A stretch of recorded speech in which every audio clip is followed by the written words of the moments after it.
হযরতুল আল্লাম শহীদ মরহুম আল্লামা দেলোয়ার হোসেন সাঈদী রহিমাহুল্লাহ ওনার স্মৃতি বিজড়িত আজকের এই ঐতিহাসিক প্যারেড ময়দানের তাফসিরুল কোরআনের প্রোগ্রামে সব আছে।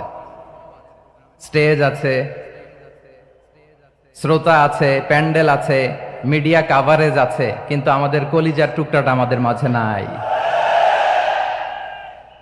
আজকের এই প্রোগ্রামে আলোচক হয়ে এই চেয়ারে আমি না বসে ওই শ্রোতাদের কাতারে বসে যদি আমাদের আল্লামার নুরানি চেহারার দিকে তাকিয়ে ওয়াজ শুনতে পারতাম, আমাদের হৃদয়টা ঠান্ডা হয়ে যেত,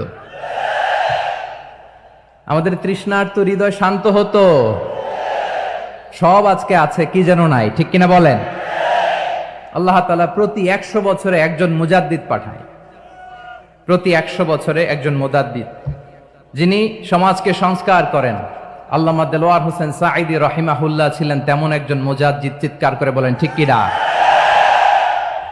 উনি শিরক বিদআতের আস্তানাকে তছনছ করে দিয়েছেন, তাওহীদের বাণীকে সমুন্নত করেছেন, গণমানুষের কাছে তাফসিরুল কোরআনকে জনপ্রিয় করেছেন।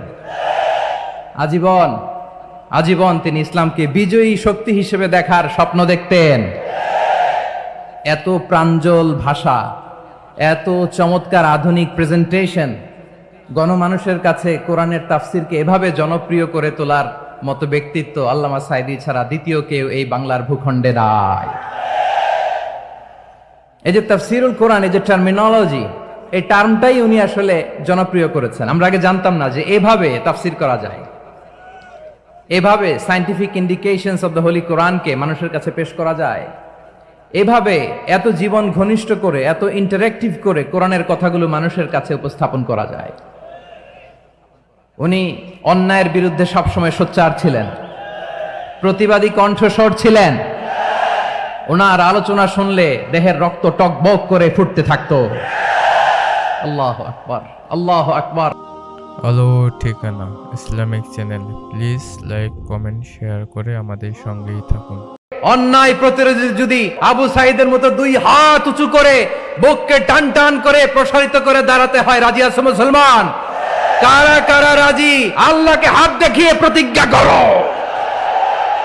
এই বিশ্ব ভালোবাসা দিবসের সাথে মুসলমানদের কোনো সম্পর্ক নাই। এগুলোর আউটপুট হিসেবে মাঝে মাঝে ঢাকা মেডিকেলের ডাস্টবিনে নবজাতকের বাচ্চার কান্নার আওয়াজ শুনতে পাওয়া যায়। ওই যে লন্ডনে বসে জনাব তারেক রহমান সাহেবকে আমি ধন্যবাদ দিতে চাই। উনি সংবাদ শোনা মাত্রই ওনার দলের অনেক চাঁদাবাজকে উনি বহিষ্কার করেছেন। I do appreciate. প্রতিটি দলের এরকম ইনিশিয়েটিভ নেওয়ার দরকার আছে না নাই? হযরতুল আল্লাম শহীদ মরহুম আল্লামা দেলোয়ার হোসেন সাঈদী রহিমাহুল্লাহ ওনার স্মৃতি বিজড়িত আজকের এই ঐতিহাসিক প্যারেড ময়দানের তাফসিরুল কোরআনের প্রোগ্রামে সব আছে। স্টেজ আছে,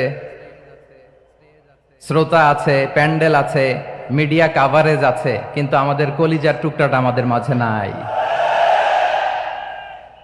আজকের এই প্রোগ্রামে আলোচক হয়ে এই চেয়ারে আমি না বসে ওই শ্রোতাদের কাতারে বসে যদি আমাদের আল্লামার নুরানি চেহারার দিকে তাকিয়ে ওয়াজ শুনতে পারতাম, আমাদের হৃদয়টা ঠান্ডা হয়ে যেত,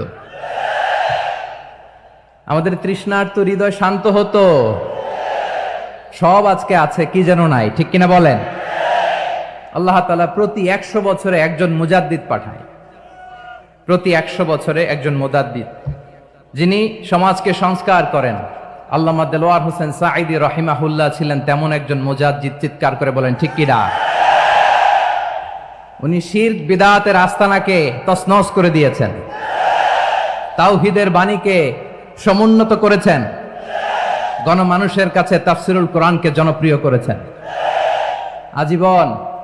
আজীবন তিনি ইসলামকে বিজয়ী শক্তি হিসেবে দেখার স্বপ্ন দেখতেন। এত প্রাঞ্জল ভাষা, এত চমৎকার আধুনিক প্রেজেন্টেশন, গণমানুষের কাছে কোরআনের তাফসিরকে এভাবে জনপ্রিয় করে তোলার মতো ব্যক্তিত্ব আল্লামা সাঈদী ছাড়া দ্বিতীয় কেউ এই বাংলার ভূখণ্ডে নাই। এই যে তাফসিরুল কোরআন, এই যে টার্মিনোলজি, এই টার্মটাই উনি আসলে জনপ্রিয় করেছেন। আমরা আগে জানতাম না যে এভাবে তাফসির করা যায়, এভাবে scientific indications of the Holi কোরআনকে মানুষের কাছে পেশ করা যায়, এভাবে এত জীবন ঘনিষ্ঠ করে, এত ইন্টারেক্টিভ করে কোরআনের কথাগুলো মানুষের কাছে উপস্থাপন করা যায়। উনি অন্যায়ের বিরুদ্ধে সবসময় সোচ্চার ছিলেন, প্রতিবাদী কণ্ঠস্বর ছিলেন। ওনার আলোচনা শুনলে দেহের রক্ত টকবক করে ফুটতে থাকতো। আল্লাহু আকবার, আল্লাহু আকবার, আল্লাহু আকবার। He was a strong mouthpiece of Islamic revivalism. Islamic জাগরণের স্ট্রং মাউথপিস ছিলেন আল্লামা সাঈদী রাহিমাহুল্লাহ। অনেক দোয়া পেয়েছেন। আমরা পড়েছি, এমন জীবন তুমি করিবে গঠন, মরণে হাসিবে তুমি, কাঁদিবে ভুবন। গোটা বিশ্বকে তিনি কাঁদিয়েছেন। আল্লামা যখন ইন্তেকাল করলেন, আমি তখন মালয়েশিয়া থেকে যুক্তরাষ্ট্রে একটা কনফারেন্সে যোগ দিতে যাচ্ছি, কাতার এয়ারলাইন্সে। মালয়েশিয়া থেকে দোহাতে নামলাম। দোহায় যখন আমার ট্রানজিট, তখন শুনতে পেলাম যে আল্লামা বিদায় নিয়েছেন। সোশ্যাল মিডিয়ায় শুনে বিশ্বাস করতে পারলাম না। মুহূর্তের মধ্যেই মাসুদ সাইদি ভাইকে মেসেজ করলাম, উনি কোনো উত্তর দিতে পারলেন না। মাসুদ ভাইয়ের সাথে যখন কোলাকুলি করি, আমাদের শামীম ভাইয়ের সাথে যখন কোলাকুলি করি, মনে হচ্ছে আল্লামা সাইদির ঘ্রাণ পাই। শরীরটা লিটারালি কাঁপছিল, নিজেকে মানাতে পারছিলাম না, বিশ্বাস করতে পারছিলাম না যে আসলে আল্লামা বিদায় নিয়েছেন। ইন দ্য মিন টাইম আমার সেকেন্ড ফ্লাইট দোহা টু নিউ ইয়র্ক, 12 ঘন্টার ফ্লাইটে উঠলাম। ইন্টারনেট থেকে বিচ্ছিন্ন হলাম। নামার পরে শুনলাম আল্লাহু আকবার, যেখানে ওনাকে কবরস্থ করার কথা ছিল সেখানেও কবর দিতে দেয়া হয় নাই। ছবিগুলো দেখতে লাগলাম, হাসিমাখা মুখ, হাসিমাখা নিথর দেহটা, মরণে হাসিবে তুমি, কাঁদিবে ভুবন। From east to west, from north to south, the entire globe, গোটা বিশ্ব ওনার জন্য কেঁদেছে। গোটা বিশ্ব কেঁদেছে, কাবার গিলাফ ধরে ধরে মানুষ চিৎকার করেছে। এর চেয়ে শ্রেষ্ঠ মৃত্যুকার হতে পারে? আমাদের আল্লামার আর কি পাওয়ার ছিল বলেন? আর কি পাওয়ার ছিল? কুল্লু নাফসিন যায়িকাতুল মাউত, যারাই দুনিয়াতে আসবে তারা ইন্তেকাল করবে, এটা আমরা মেনে নেই, এটা আমরা জানি। কিন্তু অবাক করা বিষয় হচ্ছে, আমরা আজও জানি না আমাদের আল্লামার মৃত্যু কি স্বাভাবিক হয়েছে নাকি এটা পরিকল্পিত মেডিকেল কিলিং ছিল। এটা যে পরিকল্পিত মেডিকেল কিলিং ছিল, এটা ধারণা করার পেছনে অনেক কারণ আছে।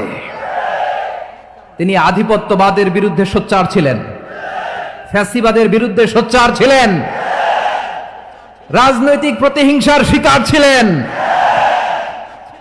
এজন্য এটা মেডিকেল কিলিং হতে পারে এ ধারণা আমরা করতেই পারি। আওয়াজ করে বলেন ঠিক কিনা? যেই সময়টা আমরা কাটাচ্ছি, এত সুন্দর সময় বাংলাদেশ আর পাবে না। আমাদের জন্মের পর থেকে এরকম চমৎকার সময় আমরা পাই নাই। এটাই আসল সময়। আমরা ইন্টারিম গভর্নমেন্টের কাছে দাবি জানাই, উচ্চতর তদন্ত কমিটি করে এটা কি হত্যাকাণ্ড ছিল নাকি স্বাভাবিক মৃত্যু ছিল, এই রিপোর্ট গণমানুষের কাছে প্রচার করে জানাতে হবে। এই দাবির সাথে কি সবাই আপনারা একমত? কারা কারা একমত হাত তুলে দেখান।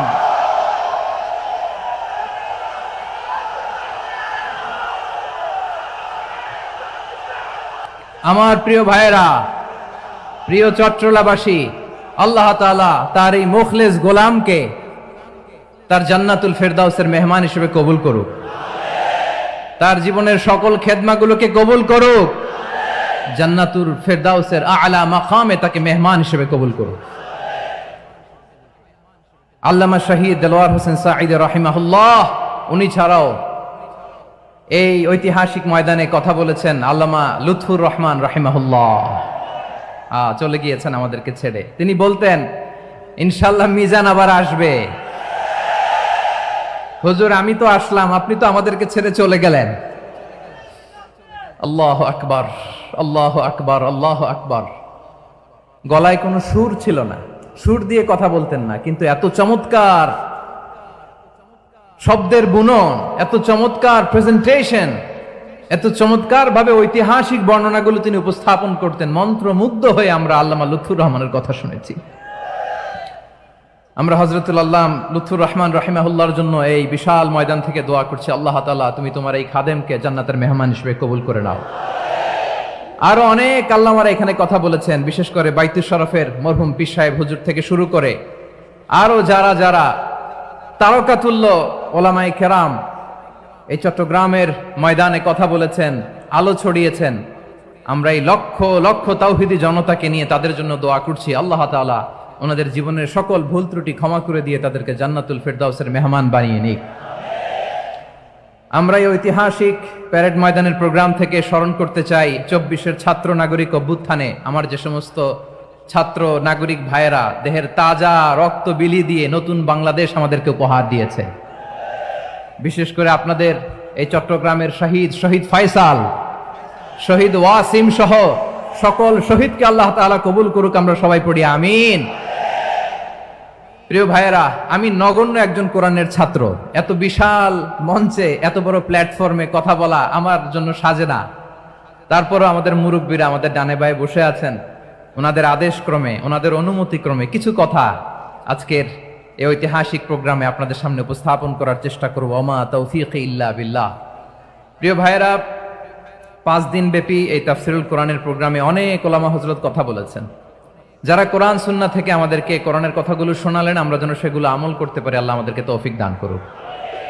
শুরুতে আমাদের নিয়তটাকে খালেস করে নেওয়া দরকার। এই যে গ্যাদারিং, এই যে হিউজ শোডাউন, এগুলো যদি আমাদের নিজেদেরকে পরিবর্তন না করে তাহলে এতে কোনো লাভ নাই। জোরে বলেন ঠিক কিনা? এই প্রোগ্রাম যদি আমাদের জীবনকে পরিবর্তন করে, আমাদের চিন্তার ডিএনএ কে চেঞ্জ করে দেয়, তাহলেই চট্টগ্রামের প্যারেড ময়দান সার্থক। আসুন আমরা চিন্তাকে খালেস করে নেই। আমরা সবাই নিয়ত করি যে যতটুকু কথা আমরা কোরআনের আলোকে শুনবো, আমলের নিয়তে শুনবো ইনশাআল্লাহ। বলেন সবাই। আপনারা সবাই ঠিকঠাক আছেন তো? কখন আসছেন আপনারা? সবাই আসছেন কখন? সকালে, কেউ দুপুরে, 9টায়? আল্লাহ আল্লাহ আল্লাহ। দুপুরের খাবার খাওয়ার সুযোগ হয়েছিল? খান নাই? রোজা রাখছেন? আহা, আমি কি দিয়ে বিদায় দেব আমার এই ভাইগুলোরে? আল্লাহ তুমি আমার ভাইগুলোরে কবুল করো। ইসলামের পক্ষের এই গণজোয়ারকে আগামীর বাংলাদেশের ইসলামের জন্য তুমি কবুল করো। যেই ভালোবাসা ইসলামের জন্য হয়, যেই গণজোয়ার কোরআনের জন্য হয়, পৃথিবীর কোন শক্তি দিয়ে সেটাকে আটকানো যায় না। জোরে বলেন ঠিক কিনা? এজন্য গ্রাজুয়ালি, সিস্টেম্যাটিক্যালি, মেথোডোলজিক্যালি আমাদেরকে আগাতে হবে, শুধু আবেগ দিয়ে নয়। বিবেকেরও দরকার আছে না নাই? প্রিয় ভাইয়েরা, আসুন, আমাদের কথা অনেক বেশি, সময় অনেক কম। আমরা আর কাল বিলম্ব না করে মহাবিশ্বয় মহাগ্রন্থ আল কুরআন আল কারীম থেকে কিছু কথা শুনি। আমি যে টপিকটা নিয়ে আজকের ঐতিহাসিক চট্টগ্রামের প্যারেড ময়দানের তাফসিরুল কোরআন প্রোগ্রামে আলোচনা করব, সেটা হচ্ছে সূরাতু আন-নাহলের 90 নম্বর আয়াত নিয়ে কিছু কথা আমরা উপস্থাপন করবার চেষ্টা করব ইনশাআল্লাহ। আমার খুতবার শুরুতেই আপনারা মোটামুটি আন্দাজ করে ফেলেছেন যে আমি কি নিয়ে আলোচনা করব, কারণ যে আয়াতটি আমি তেলাওয়াত করেছি এই আয়াতটি প্রায়শই এই ভূখণ্ডে, এই বাংলাদেশে জুমার দিনে খতিব সাহেবরা দ্বিতীয় খুতবা শেষের দিকে পড়ে না? কি কমন পড়ছে? ইন্নাল্লাহা ইয়া'মুরু বিল আদলি ওয়াল ইহসান ওয়া ইতা'i যিল কুরবা ওয়া ইয়ানহা আনিল ফাহশাই ওয়াল মুনকারি ওয়াল বাগি ইয়া'iদুকুম লাআল্লাকুম তাযাক্কারুন। মুখস্থ আছে না সবার? আসুন আমরা এই আয়াতের সরল অর্থ, এর মর্মবাণী, এর সংক্ষিপ্ত তাফসীর সবাই মিলে আজকের এই প্রোগ্রাম থেকে উদ্ধার করার চেষ্টা করি। আপনারা মনোযোগী আছেন তো? ইনশাআল্লাহ। এই আয়াতটা অনেক কম্প্রিহেন্সিভ একটা আয়াত। সাইয়েদনা আব্দুল্লাহ ইবনে মাসউদ রাদিয়াল্লাহু তাআলা আনহু উনি বলেছেন, ইন্নাহা মিন আজমাই আয়াতিল কুরআন। এটা কোরআনের সবচেয়ে জামে মানে আয়াত। যদিও ছোট্ট আয়াত, অল্প কিছু কথামালা, কিন্তু তিনি বলতেন এটা কোরআনের সবচাইতে জামে মানে সবচেয়ে কম্প্রিহেন্সিভ একটা আয়াত, যেখানে কথা কম, শব্দ কম, কিন্তু এটার দোতনা, এটার আবেদন, এটার মিনিং অনেক বেশি। সুবহানাল্লাহ। এই আয়াতে আল্লাহ তাআলা বেসিক্যালি আমাদেরকে 3টা বিষয়ে আদেশ করেছেন আর 3টা বিষয়ে বারণ করেছেন, মানে নিষেধ করেছেন। আওয়াজ করে বলুন, আদেশ করেছেন কয়টা? প্রিয় চট্টলার ভাইয়েরা, আমার মতো এই যে 3 আঙ্গুল উঁচু করে বলেন, আদেশ করেছেন কয়টা? আবার নিষেধও কয়টা? মানবো তো আমরা ইনশাআল্লাহ? বলেন সবাই। 3 do's and 3 don'ts, do's and don'ts। 3টা আদেশ, 3টা নিষেধ। এই 3টা আদেশ আর 3টা নিষেধের ভেতরে আল্লাহ তাআলা গোটা ইসলামী শরিয়ার মূল নির্যাসকে ঢুকিয়ে দিয়েছেন। সুবহানাল্লাহ। এই ছোট্ট একটা আয়াতে গোটা ইসলামী শরিয়ার the gist, the cream of the creams, গোটা ইসলামী শরিয়ার মূল নির্যাসকে আল্লাহ ঢুকিয়ে দিয়েছেন। 3টা আদেশ আর 3টা নিষেধ। আসুন আমরা সরাসরি কোরআন থেকে শুনি, সবাই পড়ুন। আউযু বিল্লাহি মিনাশ শাইতানির রাজীম। বিসমিল্লাহির রহমানির রহিম। ইন্নাল্লাহা ইয়া'মুরু বিল আদলি ওয়াল ইহসানি ওয়া ইতাই যিল কুরবা ওয়া ইয়ানহা আনিল ফাহশাই ওয়াল মুনকারি ওয়াল বাগি يعظكم لعلكم تذكرون।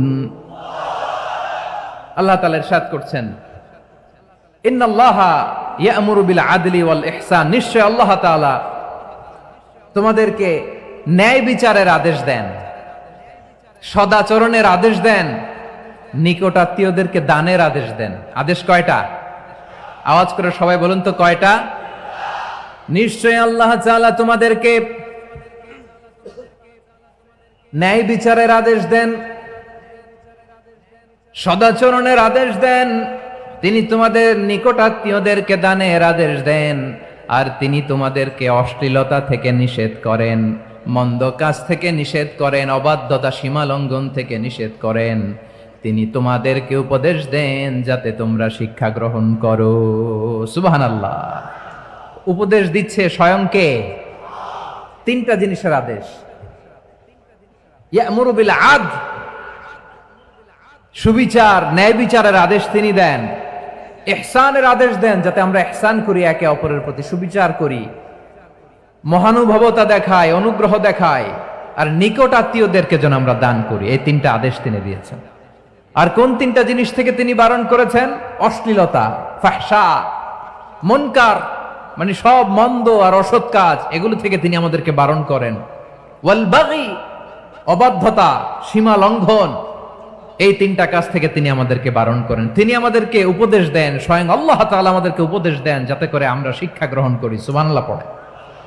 তাহলে আসুন আমরা ধরে ধরে একটা একটা করে সামনের দিকে আগাই। আল্লাহ তাআলা প্রথমে আমাদেরকে আদেশ দিয়েছেন আদালের। ইন্নাল্লাহা ইয়া'মুরু বিল আদল, আওয়াজ করে বলুন আল আদাল। সবাই পড়ুন আল আদাল। আমরা উর্দু জানি, হিন্দি জানি, অনেকে ইংরেজিও জানি, কিন্তু আরবি শব্দগুলো আমাদের মুখ দিয়ে বেরোতে চায় না। আওয়াজ করে বলুন আল আদাল। মাশাআল্লাহ। ইন্নাল্লাহা ইয়া'মুরু বিল আদল, আল্লাহ তাআলা আমাদেরকে আদলের আদেশ দেন। আদল অনেকে না বুঝলেও আদালত শব্দটা বুঝবেন। আদালত, আদালত, আদালত বুঝেন না? যেখানে বিচার কার্যের ফয়সালা করা হয়, কোর্ট কাচারি আদালত, এটা তো ভেরি কমন। এটা শুনছেন না সবাই? আদালত, যেখানে ন্যায় বিচার হবে, সুশাসন হবে। কিন্তু ভাগ্যের কি নির্মম পরিহাস, ওখান থেকে মিথ্যা সাক্ষী দিয়ে মনমতো রায় দিয়ে দেয়া হয়। এগুলোর পরিবর্তন হওয়ার দরকার আছে না নাই? প্রিয় ভাইয়েরা, আদালত, আল আদল, ইংরেজিতে বলে জাস্টিস, ন্যায় বিচার, সুবিচার, সুশাসন, জাস্টিস, আল আদাল, সব জায়গায় এই জাস্টিস থাকা দরকার। Justice should be prevailed in the society. The mission of all prophet was to uphold the justice. সব নবীর মিশন ছিল এই জাস্টিসকে, আদালকে, সুশাসন আর সুবিচারকে নিশ্চিত করা। পড়েন সুবহানাল্লাহ। And the core message of every divine scripture was to uphold justice. পৃথিবীর সব আসমানি কিতাবের মূল শিক্ষা ছিল এই জাস্টিসকে সমাজে এনশিওর করা, সুবিচার, সুশাসনকে এনশিওর করা। তাহলে প্রিয় ভাইরা, আমরা বুঝতে পারলাম আল আদল শব্দের মানে হচ্ছে ইনসাফ বা সুবিচার বা ন্যায় বিচার। এটা হচ্ছে একটা general meaning, very general meaning. আপনি যদি ইন ডেপথ বুঝতে চান, আরো ভেতরে যান, তাহলে আদল মানে হচ্ছে সমন্বয়, আদল মানে হচ্ছে ভারসাম্য, ব্যালেন্স। আদল মানে হচ্ছে মধ্যম পন্থা। সুবহানাল্লাহ পড়েন। কারণ সব সময় সমান সমান হইলেই সুবিচার হয় না। কথা কি বুঝতেছেন? ইসলামের দ্য কনসেপ্ট অফ আদল, এটা এমন আদল, এটা সব সময় সমান সমান নয়। যখন সমান সমান দেয়া দরকার ইসলাম সমান সমান দেয়, যখন ব্যালেন্স করা দরকার চেক এন্ড ব্যালেন্স সমন্বয় ভারসাম্য করা দরকার তখন ইসলাম ভারসাম্য করে দেয়। এটার নাম আদাল। সুবহানাল্লাহ। সহজ করে আপনাদেরকে বুঝাই, যেমন ধরুন একটা পরিবারের 3 জন সদস্য, স্বামী, স্ত্রী আর সন্তান। তাদের সকালবেলার ব্রেকফাস্টে স্বামীর সকালের নাস্তায় স্বামীর 3টা রুটি লাগে, স্ত্রীর 2টা লাগে আর সন্তানের 1টা রুটি লাগে। এখন আমি যদি সমান সমান করে আদল করতে চাই, সবাইকে যদি 3টা করে রুটি দেই তাহলে স্বামী বেচারার জন্য ঠিক আছে, কি বলেন? কথা কি বুঝতেছেন না কষ্ট হয়ে যাচ্ছে? যদি সমান সমানের নিয়মে আগাই তাহলে 3টা করে যদি রুটি দেই স্বামীর জন্য ওকে, কিন্তু স্ত্রীর জন্য 1টা বেশি হয়ে যায়। আর সন্তানের জন্য কয়টা বেশি হয়? আচ্ছা, এই তো বুঝতেছেন, মাশাআল্লাহ। আচ্ছা, 2টা করে যদি সবাই দেই সমান সমান নীতিতে তাহলে স্ত্রীর জন্য, স্ত্রী বেচারির জন্য ঠিক আছে, কিন্তু স্বামীর কয়টা কম পড়ে? আর সন্তানের বেশি হয়ে যায় কয়টা? আচ্ছা, সমান সমান নীতিতে সবাইকে যদি সকালের নাস্তার জন্য 1টা করে রুটি দেই সন্তানের জন্য ঠিক আছে, কিন্তু স্ত্রী বেচারির কম পড়ে কয়টা? স্বামীর কম পড়ে কয়টা? 2টা। কথা কি বুঝতেছেন? আর আমি যদি স্বামীকে দেই 3টা, স্ত্রীকে দেই 2টা আর সন্তানকে দেই 1টা, তাহলে কারো অপচয় হবে না, যার যতটুকু দরকার ঠিক ততটুকুই কাজে লাগবে। চিল্লায় বলেন ঠিক কিনা? এটাই হচ্ছে ইসলামের আদাল, যেখানে যার যতটুকু দরকার তাকে সেখানে ঠিক ততটুকু দিয়ে দেওয়ার নামই হচ্ছে আদাল। চিল্লায় পড়েন আল্লাহু আকবার। রব্বুল আলামিন বলেন, ইউসিকুমুল্লাহু ফি আওলাদিকুম লিযযাকারি মিসলু হাযযিল উনসায়াইন। আল্লাহ তোমাদেরকে ওসিয়ত করেন, তোমাদেরকে আদেশ দেন, উত্তরাধিকার সম্পদ যখন বন্টন হবে ছেলেরা যতটুকু পাবে মেয়ে পাবে তার অর্ধেক। সুবহানাল্লাহ বলেন। দেখেন, ছেলে যদ্দূর মেয়ে অর্ধেক, ছেলে ডবল পাবে। আপাত দৃষ্টিতে মনে হয় এখানে অবিচার হয়েছে, কিন্তু আসলে কি অবিচার হয়েছে? আপনি বিয়ের ক্ষেত্রে যান, ওইখানে আবার ছেলে মোহরানা দেয়, মেয়ে সেখানে মোহরানা পায়। তাহলে চেক এন্ড ব্যালেন্স, ভারসাম্য, ব্যালেন্স, মধ্যম পন্থা এখানে আছে না নাই? এটাই হচ্ছে ইসলামের আদল। আল্লাহ তাআলা এই আদলের আদেশ দিয়েছেন, সুবিচার, ন্যায় বিচার, সুশাসন এবং ভারসাম্যের আদেশ দিয়েছেন। প্রিয় ভাইয়েরা, একটি শান্তিময় সমাজ, একটা সমৃদ্ধ সমাজ, একটা মানবিক সমাজ যদি আমরা পেতে চাই, এই আয়াতের মধ্যে যতগুলো পয়েন্ট আছে সবগুলোর বাস্তবায়ন লাগবে। কথা বুঝতে পেরেছেন? বলেন, আওয়াজ করে বলেন, আমরা একটা শান্তির সমাজ চাই কি চাই না? আমরা একটা সমৃদ্ধ বাংলাদেশ চাই কি চাই না? আমরা একটা মানবিক বাংলাদেশ চাই কি চাই না? এই আয়াতে আল্লাহ তাআলা একটা মানবিক সমাজের রূপরেখা টেনেছেন। তার প্রথম কথা হচ্ছে, ইন্নাল্লাহা ইয়ামুরু বিল আদল। আল্লাহ তাআলা তোমাদেরকে আদলের নির্দেশনা দেয়, সুবিচার, সুশাসনের নির্দেশনা দেয়। যে সমাজে আদল থাকে না সে সমাজে জুলুম মানুষের ঘাড়ে চেপে বসে। আদলের বিপরীত হচ্ছে জুলুম। আদলের বিপরীত কি? জুলুম বা জাওর, অত্যাচার, অবিচার, বৈষম্য। এই যে বৈষম্য বিরোধী ছাত্র আন্দোলন কেমন পড়ছে? এই যে একজন সমন্বয়ক তো দেখা করলো আমার সাথে। জুলুম মানে হচ্ছে বৈষম্য। বৈষম্যের স্থান ইসলামে নাই, অবিচারের স্থান ইসলামে নাই, জুলুমের স্থান ইসলামে নাই। আল্লাহ তাআলা বলেন যে আমি জুলুমকে নিজের জন্য হারাম করেছি এবং তোমাদের জন্য হারাম করেছি। বিশ্বনবী ফরমান, আল্লাহ তাআলা বলেন হাদিসে কুদসিতে, ইয়া ইবাদি ইন্নী হারামতুয যুলমা আলা নাফসি ওয়া জাআলতুহু বাইনাকুম মুহাররামান ফালা তাযালামু। আমার গোলামেরা শোনো, নিশ্চয় আমি আল্লাহ তাআলা জুলুমকে আমি আমার উপরে হারাম করেছি, অনুরূপভাবে জুলুম করাকে তোমাদের উপরেও হারাম করেছি। ফলে ফালা তাযালামু, তোমরা একে অপরের সাথে জুলুম করো না। নির্দেশনাটা কার? খবরদার, জুলুমের সাথে আমাদের কোনো সম্পর্ক নাই। আল্লাহ তাআলা আদলের আদেশ দিয়েছেন, আদালতের আদেশ দিয়েছেন, সুশাসনের, ন্যায় বিচারের আদেশ দিয়েছেন। ইন্নাল্লাহা ইয়ামুরু বিল আদল। আমাদেরকে আদল প্রতিষ্ঠা করতে হবে। জুলুমের সাথে ইসলামের কোনো সম্পর্ক নাই। আল্লাহ তাআলা জালিমদের জন্য কঠিন শাস্তি প্রস্তুত করে রেখেছেন। যারা এই আদলকে ভুলুণ্ঠিত করে জুলুমের রাস্তায় হাঁটতে চায় তাদের প্রাপ্য কিয়ামতের ময়দানে বুঝিয়ে দিবে কে? আল্লাহ তাআলা তাদের প্রাপ্যকে বুঝিয়ে দিবেন। এজন্য বিশ্বনবী বলে, খবরদার, তোমরা ইনসাফ করবে, আদল করবে, জুলুম করবে না। আর যুলমু যুলুমাতুন ইয়াউমাল কিয়ামা, জুলুম কিয়ামতের দিন অন্ধকার হয়ে জালিমের ঘাড়ে চেপে বসবে। আবার বিশ্বনবী বলতেন, ইত্তাকি দাওয়াতাল মাজলুম, খবরদার, তোমরা মজলুমের কান্নাকে ভয় করো। ফাইন্নাহু লাইসা বাইনাহু ওয়া বাইনাল্লাহি হিজাব, কেননা মজলুমের কান্নার মাঝে আর আল্লাহর আরশের মাঝে কোনো পর্দা থাকে না। বিশ্বাস হয়? এই কথা বিশ্বাস হয়? এর জলজ্যান্ত প্রমাণ তো আমরা নিজেরাই দেখলাম। হ্যাঁ, মজলুমের কান্না ফুলে ফেপে মহিরুহ হয়ে পাহাড়ের মতো হয়ে বিস্ফোরিত হয়ে জালিমের মসনদকে ছারখার করে দিয়েছে। এর প্রমাণ তো আমরা নিজেরাই তো দেখলাম। জালিমের পরিণতি কি হয় আমরা জীবদ্দশাই তো দেখলাম। এমনও কোনো জুলুম নাই যে হয় নাই, ঠিক কিনা বলেন? আহারে জুলুম, আহারে জুলুম। রিসেন্টলি আয়না ঘরের কিছু ছবি প্রকাশিত হয়েছে সোশ্যাল মিডিয়ায়, দেখেছেন আপনারা? হ্যাঁ, ছোট্ট একটা জায়গা, স্বাধীন মানুষকে প্রাণীর মতো পাখির মতো খাঁচায় বন্দি করে রেখেছে। কখন দিন কখন রাত কিচ্ছু জানে না, কখন দিন কখন রাত কিছু জানে না, বছরের পর বছর কেটে গিয়েছে।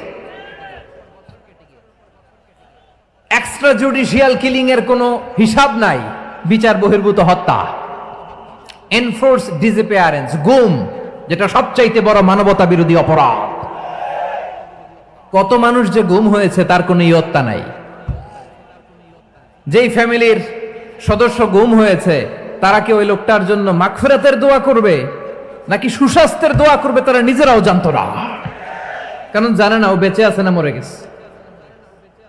আহা, বিডিআর নওজওয়ানদের যারা ছাড়া পেল দেখলাম, বিনা অপরাধে, কোনো অন্যায় ছাড়া, অপরাধ ছাড়া তাদের জীবন থেকে, তাদের তারুণ্যের, তাদের যৌবনের 15 বছর 16 বছর 17 বছর নাই, 6 মাস বয়সের ছোট বাচ্চাকে রেখে জেলে গেছে। 6 মাসের মেয়ে বেরোয় দেখে মেয়ের বয়স 17 বছর। মেয়ে বাবারে চিনে না, বাবা মেয়েরে চিনে না। মেয়েকে এখন বিয়ে দিয়ে আরেক ছেলের হাতে তুলে দিবে। মেয়ের শৈশব বাবা দেখে নাই, মেয়ের কৈশোর বাবা দেখে নাই, মেয়ের তারুণ্য দেখে নাই। আরেক যুবককে দেখলাম 14 বছরের 14 দিনের সংসার, 2 সপ্তাহের সংসার শেষে জেলে গেছে। কত যুবকের যে স্ত্রী চলে গিয়েছে ফ্যামিলি ছেড়ে, কারণ জানে না তো কবে আসবে, কি হবে, কেউ জানতো না। দাম্পত্য জীবনের মাত্র 14 দিনের স্মৃতি, এই স্মৃতিকে আঁকড়ে ধরে এক বোন 16টা বছর 17টা বছর কাটিয়ে দিয়েছে। আমি নিউজটা দেখে ভাবলাম, আমার এই বোনের প্রতিটি দিন কিভাবে কেটেছে, প্রতিটি রাত কিভাবে কেটেছে, প্রতিটি ক্ষণ কিভাবে কেটেছে। বিশ্বনবী বলেছেন, ইত্তাকি দাওয়াতাল মাজলুম ফাইন্না লাইসা বাইনাহু ওয়া বাইনাল্লাহি হিজাব, মাজলুমের কান্নাকে ভয় করো, কারণ মাজলুমের কান্না আর আল্লাহর মাঝে কোনো পর্দা থাকে না। আমরা আর এরকম কোন জুলুম বাংলাদেশে দেখতে চাই না, জোরে বলেন ঠিক কিনা? আর কেউ নতুন করে জালিম হোক আপনারা চান?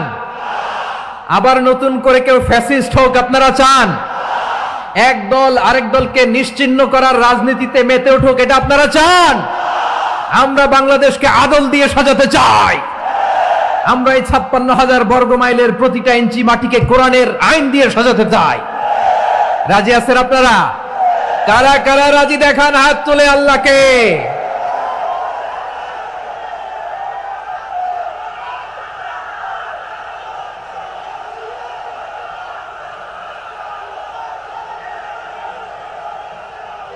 বসুন আমার প্রিয় বীর চট্টলার তৌহিদি মুসলমান, আমরা আর নতুন করে কেউ জালিম হোক এটা চাই না, নতুন করে আবার কেউ ফ্যাসিস্ট হোক আমরা চাই না, এক দল আরেক দলকে নিশ্চিহ্ন করার রাজনীতি করুক আমরা চাই না। আমরা সুশাসনের বাংলাদেশ চাই, আমরা মানবিক বাংলাদেশ চাই, আমরা একটা সমৃদ্ধ বাংলাদেশ চাই, আমরা বিশ্বের বুকে সম্মান নিয়ে মাথা উঁচু করে দাঁড়াতে চাই, ঠিক কিনা বলেন? আল্লাহ বললেন, এটা যদি তোমরা চাও, একটা সমৃদ্ধ সমাজ যদি বিনির্মাণ করতে চাও, মানবিক সমাজ যদি বিনির্মাণ করতে চাও, আমি তোমাদেরকে সেজন্য প্রথমেই আদালতের নির্দেশ দিলাম, ইন্নাল্লাহা ইয়া'মুরু বিল আদল, নিশ্চয় আল্লাহ তাআলা তোমাদেরকে ন্যায় বিচার সুশাসন এটার আদেশ দেন। সুবহানাল্লাহ। আদাল, ন্যায় বিচারের আদেশ আল্লাহ তাআলা কোরআনের বিভিন্ন আয়াতে দিয়েছেন। আল্লাহ তাআলা বলছেন, ইন্নাল্লাহা يأمركم أن تؤدوا الأمانات إلى أهلها وإذا حكمتم بين الناس أن تحكموا بالعدل إن الله نعم ما يعظكم به إن الله كان سميعا بصيرا। আল্লাহ তাআলা বললেন, আল্লাহ আদেশ দিচ্ছেন, যে ব্যক্তি আমানতের হকদার তার হাতে তোমরা আমানত পৌঁছে দাও, আর যখন তোমরা বিচার কার্য করবে, বিচার ফয়সালা করবে, আদালতের সাথে করো। সুবহানাল্লাহ বলেন। ওয়া ইযা হাকামতুম বাইনান নাসি আন তাহকুমু বিল আদল, আদালতের সাথে করবা। আল্লাহ তাআলা বলেন, যারা জাজ হবে, বিচারক হবে, তাদের যদি বাদী বিবাদীর কারোর সাথে শত্রুতা থাকে, কারোর সাথে যদি কোনো ধরনের রেষারেষি থাকে, আল্লাহ বলেন বিচার কার্য করতে যে ওই শত্রুতা রেষারেষির কারণে আদালতের বাইরে যে অবিচার করে বিচার করো না। ওয়ালা ইয়াজরিমান্নাকুম শানাআনু কওমিন আলা আল্লা তা'দিলু ই'দিলু হুয়া আকরাবু লিত্তাকওয়া ওয়াত্তাকুল্লাহা ইন্নাল্লাহা খাবীরুম বিমা তা'মালুন। খবরদার কোন জাতির প্রতি, কোন গোষ্ঠীর প্রতি, কোন গোত্রের প্রতি আক্রোশ যেন তোমাদেরকে ন্যায় বিচার থেকে দূরে সরিয়ে না দেয়, বরং আমি আল্লাহর আদেশ হলো ই'দিলু, তোমরা আদল করো, ন্যায় বিচার করো, সুবিচার করো, সুশাসন প্রতিষ্ঠা করো। হুয়া আকরাবু লিত্তাকওয়া, এটাই তাকওয়ার সবচেয়ে কাছাকাছি। সুবহানাল্লাহ বলেন। কোরআনের বিভিন্ন আয়াতে আল্লাহ তাআলা স্পেসিফিকলি ধরে ধরে বিচার করার সময় আমরা যেন আদাল করি সেটা বলেছেন। কোরআনের কোন কোন জায়গায় আল্লাহ তাআলা এই আল আদল শব্দটা ব্যবহার করেছেন। আবার একই জিনিস ইনসাফ, সুবিচার, সুশাসন, ন্যায় বিচার, ন্যায় পরায়ণতা বুঝাতে আল্লাহ তাআলা কখনো কখনো আল কিসত শব্দটা ব্যবহার করেছেন। আওয়াজ করে সবাই বলুন আল কিসত।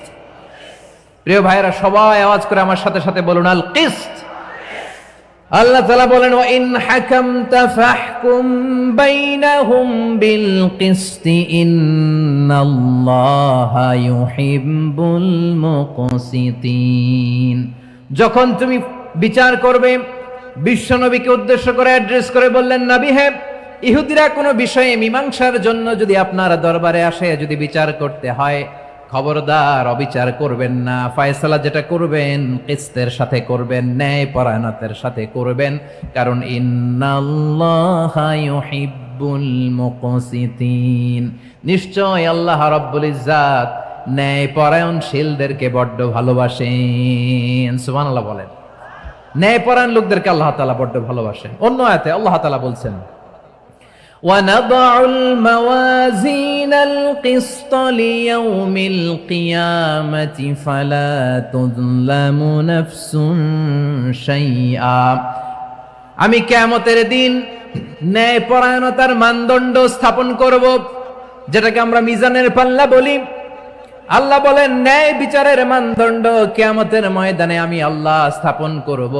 সেদিন কারো প্রতি বিন্দু পরিমাণ, এক চুল পরিমাণ অবিচার করা হবে না, কোনো অবিচার করা হবে না। সেদিন সুশাসন হবে, সুবিচার হবে, ন্যায় পরায়ণতার সাথে বিচার হবে। আওয়াজ করে পড়েন আল্লাহু আকবার। তাহলে প্রিয় ভাইরা, যে তিনটি বিষয়ে আল্লাহ তাআলা আমাদেরকে আদেশ দিয়েছেন, তার প্রথমটা হচ্ছে আদালত, ইনসাফ, সুবিচার, ন্যায় বিচার। এটা আমরা চাই কি চাই না? বিশ্বনবী ন্যায় বিচার, ন্যায় পরায়ণতা, সুশাসন প্রতিষ্ঠিত করেন কি করেন নাই? আপনারা বিশ্বনবীর সিরাত যারা পড়েছেন, আপনি দেখবেন বিশ্বনবীর সিরাতের পরতে পরতে, বাঁকে বাঁকে, সিরাতের বাঁকে বাঁকে এই আদালতের নমুনা মেলে। সুবহানাল্লাহ বলেন। ছোট্ট একটা নমুনা রাসূল সাল্লাল্লাহু আলাইহি ওয়াসাল্লামের আসসিরা আল আতরা থেকে ছোট্ট একটা নমুনা আপনাদের খেদমতে এখানে উপস্থাপন করি। বিশ্বনবী সাল্লাল্লাহু আলাইহি ওয়াসাল্লাম মক্কা বিজয় করলেন 8ম হিজরিতে। মক্কা বিজয় শেষে তিনি কয়েক সপ্তাহ মক্কাতে অবস্থান করলেন। ইন দ্য মিন টাইম মক্কার একটা ভেরি প্রেস্টিজিয়াস এন্ড ডিগনিফাইড ফ্যামিলির নারী চুরিতে ধরা পড়ল। কিসে ধরা পড়ল? সবাই বলেন কিসে? আমাদের সমাজে আসেনি এটা? আছে? ছোট না বড়? হ্যাঁ, হিসাব করে শেষ করা যায় না। 3.25 লাখ কোটি টাকা নাই উন্নয়ন প্রকল্পের নামে। উন্নয়ন প্রকল্পের নামে 3.25 লাখ কোটি টাকা নাই। 3.25 লাখ কোটি টাকা লিখতে পারবেন আপনি? এক টানে লিখতে পারবেন? বুঝতেছেন কত বড় সংখ্যা? হ্যাঁ, বনু মাখজুমিয়া গোত্রের এক নারী মক্কায় চুরিতে ধরা পড়ল। বলেন তো চুরি করলে বিধান কি? কি কাটতে হবে? চুরির বিধান হলো হাত কেটে দাও, তাও সেটা গোপনে নয়, প্রকাশ্যে জনসম্মুখে হাত কেটে দাও। বনু মাখজুমিয়া গোত্রের নারী যখন চুরিতে ধরা পড়লো, সাহাবারা চিন্তায় পড়ে গেলেন। সবেমাত্র মক্কার লোকেরা কালিমা পড়ে মুসলমান হয়েছে, ইসলামের আইন কানুন তেমন জানে না, ইসলামী শরিয়ার সাথে বেশি পরিচিত নয়। এখন যদি বিশ্বনবী চুরির যেই বিধান এটা যদি কায়েম করে হাত যদি কেটে দেয়, না জানি মক্কার লোকেরা আবার বিগড়ে যায়, না জানি মক্কার লোকেরা আবার মুরতাদ হয়ে যায়, না জানি মক্কার লোকেরা ইসলাম থেকে দূরে সরে যায়।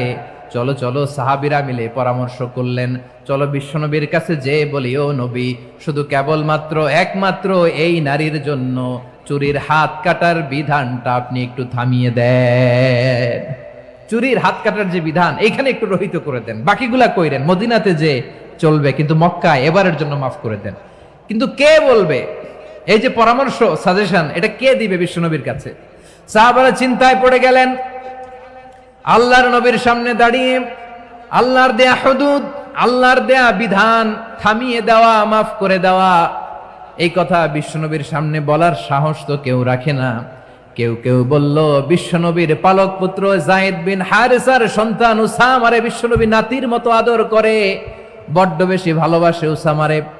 এজন্য সাহাবারা উসামাকে বলতো হিব্বু রাসূলিল্লাহ, বিশ্বনবীর ভালোবাসা। কি বলতো? সাহাবীরা বললেন, বিশ্বনবীর ভালোবাসা হিব্বু রাসূলিল্লাহ, উসামারে পাঠাও। উসামারে বিশ্বনবী নাতির মতো স্নেহ করে, মায়া করে, ভালোবাসে। আমরা পারবো না, উসামা পারবে। সবাই মিলে ফুলিয়ে ফুসিয়ে ওসামাকে, ছোট্ট ওসামাকে রাজি করালো। ওসামা এমন এমন কথা যে তুমি বিশ্বনবীর কাছে বলতে হবে, পারবা নাকি? ওসামা বলে, পারবো। সাইয়েদনা ওসামা রাদিয়াল্লাহু তাআলা আনহু তরুণ সাহাবী বিশ্বনবীর কাছে গেলেন, যে বললেন, নবী, বনু মাখজুমিয়া গোত্রের এক নারী চুরিতে ধরা পড়েছে, এবারের জন্য কি এই মহিলাটারে মাফ করে দিলে হয় না? এবারের জন্য একটু ক্ষমা করা যায় না নবী? বিশ্বনবী বলেন, আতাশফাউ ফি হাদ্দিম মিন হুদুদিল্লাহ, তোমার এত বড় সাহস উসামা, তুমি আল্লাহর হাত, আল্লাহর দেয়া বিধান, এটার ব্যাপারে সুপারিশ করতে এসেছো? তোমরা কি জানো তোমাদের আগে যত কওম, যত গোত্র, যত জনপদ ধ্বংস হয়েছে তার কারণ ছিল তাদের মধ্যে গরিবরা অন্যায় করলে তারা বিচার করত, আর ধনীরা অন্যায় করলে তারা মাফ করে দিত। খবরদার! ওয়া আইমুল্লাহ লাউ আন্না ফাতিমাতা বিনতি মুহাম্মাদিন সারাকাত লাকাতা মুহাম্মাদুন ইয়াদাহা। বিশ্বনবী বললেন, আরে ওসামা, বানু মাখজুমিয়ার ওই প্রেস্টিজিয়াস এন্ড ডিগনিফাইড ফ্যামিলির মেয়ে তো দূর কি বাত, অনেক দূরের কথা। জেনে রেখো ওসামা, আমার কলিজার টুকরা নয়নের পুটুলি ফাতেমাও যদি মক্কার জমিনে আজকে এই চুরির দায়ে ধরা পড়তো, আমি বিশ্বনবী মুহাম্মাদুর রাসূলুল্লাহ ধরে ফাতেমার ডান হাতটা কেটে দিতে এক বিলম্ব দেরি করতাম না। ইন্নাল্লাহা ইয়া'মুরু বিল আদল, আমাদেরকে জাস্টিস শিখায়। পশ্চিমারা আমাদেরকে ইনসাফ শিখায়, আমাদেরকে সুশাসন শিখায়। আর ইনসাফ, সুশাসন, ন্যায় বিচার, সুবিচার, জাস্টিস কারে বলে বিশ্বনবীর বায়োগ্রাফি থেকে জেনে নাও। এই ছিল বিষ্ণু ঈসা ইসলামের আদালতের নমুনা। আপনি যদি সাইয়েদনা ওমর ফারুকের জীবনের দিকে তাকান, এমন কঠোর, এমন বীর সেনানী ছিলেন। সাইয়েদনা ওমর ফারুক যদি রাস্তার এই মাথা দিয়ে হাঁটা শুরু করতেন, শয়তান ওমর ফারুককে দেখলে ওই রাস্তা রেখে দিয়ে অন্য রাস্তা দিয়ে হাঁটতো। সুবহানাল্লাহ। ওমর ফারুক রাদিয়াল্লাহু তাআলা আনহু কি পার্সোনালিটি ছিল, কি পার্সোনালিটি! আমাদের এলাকায় ছোট বাচ্চারা রাতে ভাত খেতে চায় না, আমার মেয়েটাও খেতে চায় না, এই এটা দিব ওইটা দিব, আজকে মাহফিলে আসার সময় বলে দিছে লিস্ট করে এটা এটা আনতে হবে। তো ছোট্ট বাচ্চাদের অনেক বায়না থাকে, ওরা রাতে খেতে চায় না। তো মায়েরা বিভিন্ন ভয় দেখায়, এই বাঘ আসবে খাও, এই ভূত আসবে খাও। আপনারা কি বলেন চট্টগ্রামে? কি আসবে? হ্যাঁ, ভূত ভূত ভূত আসবে, বাঘ আসবে, খাও খাও খাও, তাড়াতাড়ি খাও। তো বাচ্চারা এগুলো শুনে ভয়ে খেতে শুরু করে। মদিনার জমিনেও একই ঘটনা ঘটতো, মদিনার ছোট্ট ছোট্ট সোনামণিরা খেতে চাইতো না। তো মায়েরা বলতো, হা হুয়া ইয়াতি উমর, হা হুয়া ইয়াতি উমর, ওই যে উমর আসতেছে, উমর। ওমরে ফারুকের কথা শুনলে বাচ্চারা একেবারে ঠান্ডা। সুবহানাল্লাহ পড়বেন না? প্রভু তুমি বলেছ রাসূল দেবে না, বলনি দেবে না ওমর, বলনি দেবে না হামজা তারি, খালিদ বিজয় সমর। প্রভু তুমি বলেছ রাসূল দেবে না, বলনি দেবে না ওমর, বলনি দেবে না হামজা তারি, খালিদ বিজয় সমর। প্রভু তুমি বলেছ রাসূল দেবে না। আল্লাহু আকবার। ওমর ফারুক রাদিয়াল্লাহু তাআলা আনহু, ওনার কথা শুনলে গায়ের মধ্যে গুজবাম হয়, গায়ের পশমগুলো দাঁড়িয়ে যায়। সুবহানাল্লাহ বলেন। কি পার্সোনালিটি ছিল, কি ব্যক্তিত্ব ছিল। মুনাফিকরা ওমর ফারুককে জমের মতো ভয় পেতেন। শয়তান, খুদ শয়তান এই রাস্তা দিয়ে আসলে শয়তান অন্য রাস্তা দিয়ে হাঁটতো। ওমর ফারুক রাদিয়াল্লাহু তাআলা আনহুর জীবনে যদি দেখেন, তাহলে সেখানে আপনি আদালতের, ইনসাফের, সুশাসনের, জাস্টিসের নমুনা দেখতে পাবেন। কয়টা শুনবেন? সাইয়েদনা ওমর ফারুকের রাদিয়াল্লাহু তাআলা আনহুর সন্তান আব্দুর রহমান মিশরে মদ খেয়ে মদ্যপ অবস্থায় ধরা পড়েছে। মদ খাওয়ার কারণে, মদ যদি কেউ পান করে আর যদি প্রমাণিত হয়, তার বিচার হলো 80 বেত। আওয়াজ করে বলেন কয় বেত? বাংলাদেশেও তো এই আইন আছে নাকি? বাংলাদেশে আছে?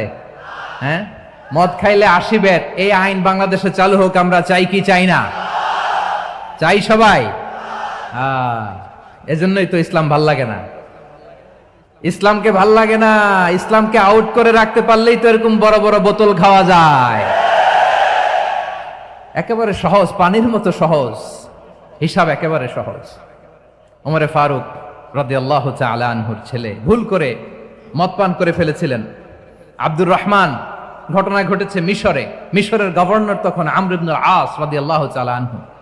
আব্দুর রহমানের ভাই যে গভর্নরকে বলল, গভর্নর যদি একটু দয়া করেন, খলিফার ছেলে আমার ভাই আব্দুর রহমান মদ্যপ অবস্থায় ধরা পড়েছে, জনসম্মুখে যদি আপনি বেত্রাঘাত করেন আমাদের প্রেস্টিজ থাকে না, যদি 80 বেত আপনি মারেন আমার কোনো কথা নাই, কিন্তু ঘরের ভেতরে মারেন। আব্দুর রহমানের ভাইয়ের সুপারিশ শুনে সাইয়েদনা আমর ইবনে আস রাদিয়াল্লাহু তাআলা আনহু রাজি হয়ে গেলেন। ঘরের ভেতরে লোকচক্ষুর আড়ালে 80 বেত তিনি মানলেন। কিন্তু ঘটনাক্রমে এই কথা লুকিয়ে লুকিয়ে ঘরের ভেতরে 80 বেত মারার কথা সাইয়েদনা ওমর ফারুক মদিনা থেকে জানতে পারলেন। মদিনা থেকে তিনি ফরমান জারি করলেন, এই বিচার যেমনটি আমর ইবনে আস আদায় করেছে, এটা প্রকৃতপক্ষে আদায় হয় নাই। আসো সবাই মদিনায় আসো, আমর ইবনে আস মদিনায় আসো, আব্দুর রহমানও আসো, সবাই আসো, জনসম্মুখে এই বিচার কার্যকর করতে হবে। সাইয়েদনা ওমর ফারুক মসজিদে নববীর পিলারের মধ্যে নিজের ছেলেকে বাঁধলেন, আবার জনসম্মুখে 80টা বেত তার গায়ের মধ্যে মারলেন। মাজমুয়ে ফাতাওয়া ইবনে তাইমিয়া রাহিমাহুল্লাহ উনি এটা নকল করেছেন। এটা সবচেয়ে বিশুদ্ধ মত। আর অনেক মত আছে, মারা গেছে কবরের উপর, ওগুলো বাদই দিলাম। কেমন খলিফা ছিলেন, কেমন খলিফা! পশ্চিমারা তোমরা জাস্টিস আমাদেরকে শেখাও, ইনসাফ কারে বলে, সুশাসন আমাদেরকে তোমরা শিখাও। ওমর ফারুক রাদিয়াল্লাহু তাআলা আনহু ওই বিচারকে তিনি ধর্তব্য মনে করেন নাই। মদিনাতে এনে আবার জনসম্মুখে আবার 80 বেত মেরেছেন। মিশরে ওমর ফারুক রাদিয়াল্লাহু তাআলা আনহু আমর ইবনে আসকে গভর্নর করে পাঠালেন। সেখানে আমর ইবনে আসের ছেলে একটা প্রতিযোগিতায় রানার আপ হয়েছে। এক মিশরি সেখানে চ্যাম্পিয়ন হয়েছে। রানার আপ বুঝতে পেরেছেন তো? রানার আপ সেকেন্ড হয়েছে, এক মিশরি হয়েছে চ্যাম্পিয়ন প্রথম। কিন্তু গভর্নরের ছেলে ও জিততে পারে নাই, ও রাগে ওই মিশরির গায়ের মধ্যে কয়েকটা লাঠি দিয়ে বাড়ি মেরেছে। মিশরি যে মদিনাতে ওমরে ফারুকের কাছে বিচার দিলেন, আপনার গভর্নরের ছেলে অন্যায়ভাবে আমার গায়ে হাত তুলেছে। সাইয়েদনা ওমরে ফারুক আবার ফরমান জারি করলেন, আসো মদিনাতে আসো। মিশরীকে ডাকলেন। ওই মিশরের গভর্নর আমর ইবনুল আস রাদিয়াল্লাহু তাআলা আনহুকে ডাকলেন, তার ছেলেকেও ডাকলেন। সবাই বসে রইল। আমর ইবনুল আস রাদিয়াল্লাহু তাআলা আনহু মাথা নিচু করে বসে আছেন, লজ্জায় কাচুমাচু। হায় হায়, আজকে আমার ছেলের কারণে আমিরুল মুমিনিন খলিফাতুল মুসলিমিন ওমরে ফারুকের কাছে আমি জনসম্মুখে লজ্জিত হচ্ছি। সাইয়েদনা ওমরে ফারুক বললেন, এই নাও লাঠি, গভর্নরের ছেলে তোমার মাথার মধ্যে যতগুলো বাড়ি মেরেছে, আজকে জনসম্মুখে তুমি অতগুলা বাড়ি মারো। মিশরি বলে, থাক, আপনি যে ডেকে আনছেন সবার সামনে এটা বলছেন, এতেই আমি খুশি। আল্লাহু আকবার। আপনার মহানুভবতা দেখে আমি খুশি, আর অপমানের দরকার নাই। ওমরে ফারুক বলে, না, খবরদার, এই কথা মিশরি তুমি বলো না, মারো, যতগুলা বাড়ি মেরেছে মারো। বাধ্য হয়ে মিশরি আমর ইবনুল আসের সামনে ওনার কলিজার টুকরা সন্তানের মাথার মধ্যে বাড়ি মারতে আরম্ভ করলেন। ঠিক যতগুলা বাড়ি গভর্নরের ছেলে আমর ইবনুল আসের ছেলে মিশরির গায়ে মেরেছিল, মাথায় মেরেছিল, মিশরি গুনে গুনে ততটা মারলেন। এই দৃশ্য দেখে ওমরে ফারুক রেগে মেগে আগুন, রাগের চোটে রাগ সামলাতে না পেরে, আর নিজেকে সামলাতে না পেরে মিশরিরে বললেন, ছেলেরে মারা শেষ হয়ে গেলে এবার বাবার টাক মাথার মধ্যে কয়েকটা বাড়ি মার। রাগের চোটে, আউট অফ অ্যাঙ্গার, রাগের চোটে, যে আমার পাঠানো গভর্নর আমর ইবনুল আস তার ছেলেকে কেন আদব তারবিয়া কেন শিক্ষা দিতে পারে না। ছেলেরে মারা হইলে এবার আমর ইবনুল আসের মাথার মধ্যে দুইটা মারো। এটা রাগে বলেছেন, এটা শাস্তি হিসেবে না। সুবহানাল্লাহ পড়ে। তোমরা আমাদেরকে সুশাসন শিখাও, আমাদেরকে সুশাসন শিখাও। বিশ্বনবী বলেন, আদাল এটা যেন তেন বিষয় না, এটা দিয়েই মানবিক সমাজ গড়তে হবে। আল্লাহ তাআলা কিয়ামতের কঠিন ময়দানে, যেদিন স্বামী স্ত্রীকে চিনবে না, স্ত্রী স্বামীকে দেখে পালিয়ে যাবে, বন্ধু বন্ধুরে চিনবে না, পীর সাহেব মুরিদরে চিনবে না, মুরিদ পীর সাহেবরে চিনবে না, দলের কর্মী তার নেতারে চিনবে না, নেতা তার কর্মীরে চিনবে না, বন্ধু বন্ধুরে দেখে পালাবে। এই কঠিন মুহূর্তে সূর্যটা মাথার কাছে চলে আসবে, জমিনটা তামার জমিন হবে, আজকের জমিনের মতো নয়। মানুষ ঘর্মাক্ত, ক্লান্ত, শ্রান্ত মাথার মগজগুলো কানের ছিদ্র আর নাকের ছিদ্র দিয়ে বেয়ে বেয়ে পড়বে।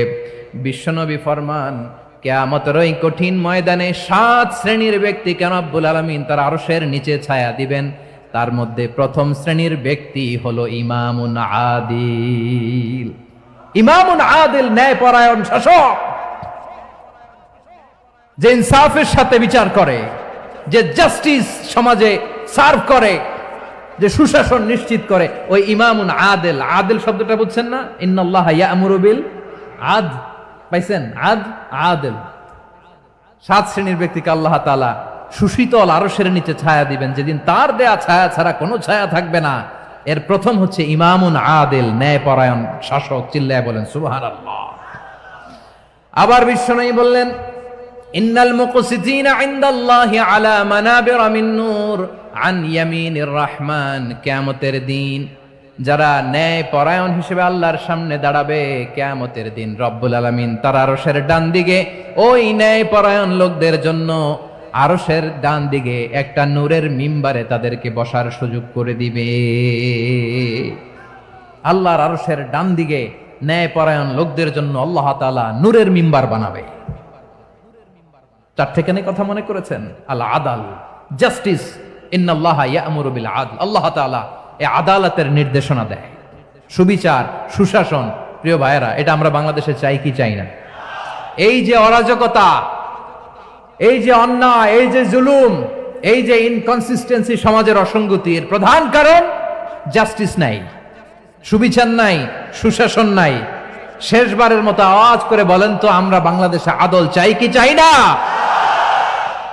তাহলে প্রথম নির্দেশনা শেষ। আল্লাহ তাআলা তোমাদেরকে আদলের আদেশ দেন। এরপর আল্লাহ বললেন আমি তোমাদেরকে ইহসানের আদেশ দেই, ইন্নাল্লাহা ইয়া'মুরু বিল আদলি ওয়াল ইহসান। আমি তোমাদেরকে যেমনি আদলের নির্দেশনা দেই তেমনি ভাবে তোমাদেরকে ইহসানের নির্দেশনা দেই। ইহসান, আওয়াজ করে সবাই বলেন তো ইহসান।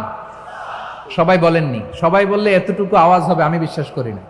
আওয়াজ করে বলুন আল ইহসান। ইহসান মানে কারো প্রতি সফট হার্টেড হওয়া, মহানুভব হওয়া, অনুগ্রহ পরায়ণ হওয়া, অনুগ্রহশীল হওয়া, একে অপরের প্রতি দয়াদ্র হওয়া। একে অপরের প্রতি দয়াদ্র অনুগ্রহশীল হওয়া ছাড়া মানবিক সমাজ কশিনকালেও গঠন করা সম্ভব না। প্রিয় ভাইয়েরা, সুন্দর আচরণ দিয়ে, ইহসান দিয়ে যা জয় করা যায়, নরম আচরণ দিয়ে যেটা অর্জন করা যায়, কঠোরতা দিয়ে সেটা পারা যায় না। বিষ্ণু ঈসা ইসলাম ইহসান দিয়ে, কোমল আচরণ দিয়ে, তার অনুগ্রহ দিয়ে তিনি অনেক কাফিরের হৃদয়কে জয় করে ফেলেছেন। সাইয়েদনা সুমামা ইবনে উসাল রাদিয়াল্লাহু তাআলা আনহুর কথা মনে পড়ে যায়। তিনি ছিলেন ইয়ামামার বাদশা। মদিনাতে বিশ্বনবীকে হত্যা করার নিয়তে এসেছিলেন। গোপনে গোপনে বিশ্বনবীকে হত্যা করে আবার ইয়ামামাতে তিনি ফিরে যাবেন। কিন্তু কি অবাক করা কাণ্ড, হত্যা করতে পারে নাই, সাহাবাদের হাতে তিনি ধরা পড়ে গেলেন।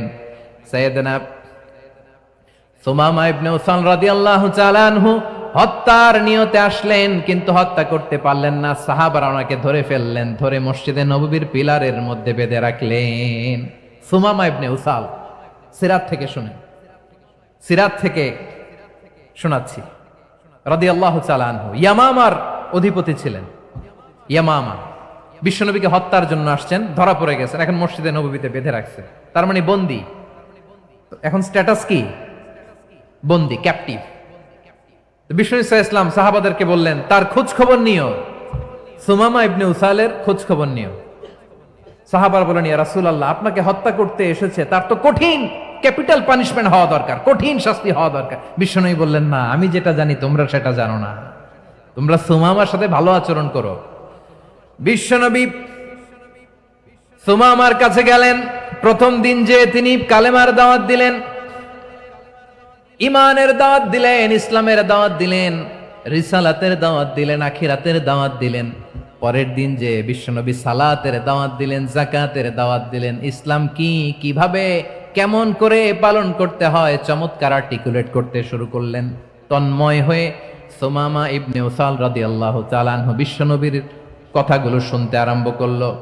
একদিন নয়, দুই দিন নয়, টানা 3 দিন বিশ্বনবী সুমামার কাছে ইসলামকে প্রেজেন্ট করেছেন, উপস্থাপন করেছেন। আওয়াজ করে বলেন কয় দিন? 3 দিন। 3 দিন মসজিদে নববীতে বাধা। আর সাহাবীদেরকে বললেন তার খোঁজ খবর নিও, তোমরা যে রুটি বানাও এর মধ্যে সবচেয়ে ভালো আটার রুটিটা তারে দিও, সবচেয়ে রিফাইন্ড খেজুর, যেটা পিওর খেজুর, এটা তারে দিও। আর বিশ্বনবী নিজের উট থেকে দুধ দহন করে ওনার বাড়ির এক কর্মচারীকে বলেছেন দুধ দহন করে সুমামার জন্য নিয়ে যেও। সুবহানাল্লাহ পড়বেন না? সবাই তো অবাক, ইয়ামামা থেকে আসছে নবীকে হত্যা করতে, বিশ্বনবী দেখে তারে জামাই আদর করে, তাকে মজার মজার খাবার দিও, দুধ দিও, আদর আপ্যায়ন করো। একদিন নয়, 2 দিন নয়, টানা 3 দিন বিশ্বনবী এভাবে সুমামার কাছে যেয়ে যে ইসলামকে প্রেজেন্ট করতে আরম্ভ করলেন, ইসলামকে উপস্থাপন করতে শুরু করলেন। আর তাকে চমৎকার এন্টারটেইনমেন্ট, আপ্যায়ন দিতে আরম্ভ করলেন। টানা 3 দিন যখন ইসলামের দ্য বিউটিজ অফ ইসলাম, ইসলামের সুমহান বাণী, সৌন্দর্য তার কাছে উপস্থাপন শেষ, তাকে আপ্যায়ন শেষ, বিশ্বনবী বললেন সাহাবাদেরকে যাও এবার সুমামার হাতের পায়ের রশি দুটো খুলে দাও। সাহাবারা বললেন ইয়া রাসূলুল্লাহ, কি বলেন আপনি? ও তো হত্যাকারী, সুযোগ পায় নাই, আপনারে মারতে পারে নাই, ছেড়ে দিলে আবার ও আপনার উপর তলোয়ার নিয়ে ঝাঁপিয়ে পড়বে। নবী এই সিদ্ধান্ত আপনি নিতে যাবেন না। বিশ্বনবী বললেন যেটা বলেছি সেটা করো, সুমামার রশিগুলো ছেড়ে দাও, সুমামার হাতে পায়ের রশিগুলো যে তোমরা খুলে দাও। সাহাবারা তর্ক জুড়ে দিলেন, লা ইয়া রাসূলুল্লাহ, এমনটা করবেন না, তো ভয়ঙ্কর ভয়ঙ্কর খুনি, কি জানি কি হয়ে যায়। বিশ্বনবী বললেন না, তার হাতে পায়ের রশিগুলো খুলে দাও। সাহাবারা বিশ্বনবীর কথা মতো তার হাতে পায়ের রশিগুলো খুলে দিল। সুমামা মুহূর্তের মধ্যে মসজিদে নববী থেকে বের হয়ে ইয়ামামায় ফিরে না যে মসজিদে নববীর পাশে একটা খেজুর বাগান ছিল, সেখানে চলে গেলেন। সেখানে একটা ছোট্ট কুয়া ছিল, কুয়ার পানি দিয়ে তিনি গোসল করলেন। সুবহানাল্লাহ পড়েন। কুয়ার পানি দিয়ে গোসল করে মসজিদে নববীর সামনে এসে বিশ্বনবী এবং সাহাবাদের সামনে দাঁড়িয়ে সাব্বাবা উঁচু করে বললেন, আশহাদু আল্লা ইলাহা ইল্লাল্লাহ ওয়া আশহাদু আন্না মুহাম্মাদান আবদুহু ওয়া রাসূলুহু। আল্লাহু আকবার। আমি সাক্ষ্য দিচ্ছি আল্লাহ ছাড়া কোনো ইলাহ নাই, আর মুহাম্মদ আল্লাহ তাআলার প্রেরিত বান্দা এবং রাসূল। প্রিয় ভাইয়েরা, ইহসান দিয়ে যা জয় করা যায়, কঠোরতা দিয়ে সেটা কঠিনকালেও জয় করা যায় না। আওয়াজ করে বলেন ঠিক কি না? এবার সুমামা দাঁড়িয়ে বলে, ওগো নবী, আমি তো কালিমা পড়ে মুসলমান হয়ে গেলাম, এবার শোনেন, এই মুহূর্তের আগে আপনার চেহারার চাইতে নিকৃষ্ট কোনো চেহারা আমার কাছে ছিল না, কিন্তু শাহাদা পাঠ করার পরে আপনার চেহারার চাইতে উত্তম শ্রেষ্ঠ কোনো চেহারা আমার কাছে আর নাই। ও নবী, আজকের দিনের আগে ইসলাম ধর্মের চেয়ে নিকৃষ্ট অপছন্দনীয় কোনো ধর্ম আমার কাছে ছিল না, কিন্তু এই মুহূর্ত থেকে ইসলামের চেয়ে সেরা শ্রেষ্ঠ পছন্দনীয় কোনো ধর্ম আমার কাছে নাই। নবী গো, আজকের দিনের আগে মদিনার চাইতে অপছন্দনীয় নিকৃষ্ট কোনো শহর আমার কাছে ছিল না, কিন্তু এই মুহূর্তের পর থেকে মদিনার চাইতে কোনো শ্রেষ্ঠ শহর আমার জানা নাই। সে ছিল গমের বড় ডিলার, গম বেচত। কি বেচত? তার গম কিনে মক্কার লোকেরা রুটি খাইতো। সে ঘোষণা দিল, আজকে থেকে মক্কাবাসীদের জন্য সব গম আমি হারাম করে দিলাম, মক্কাবাসী এখন না খেয়ে মরে। সুবহানাল্লাহ পড়বেন না?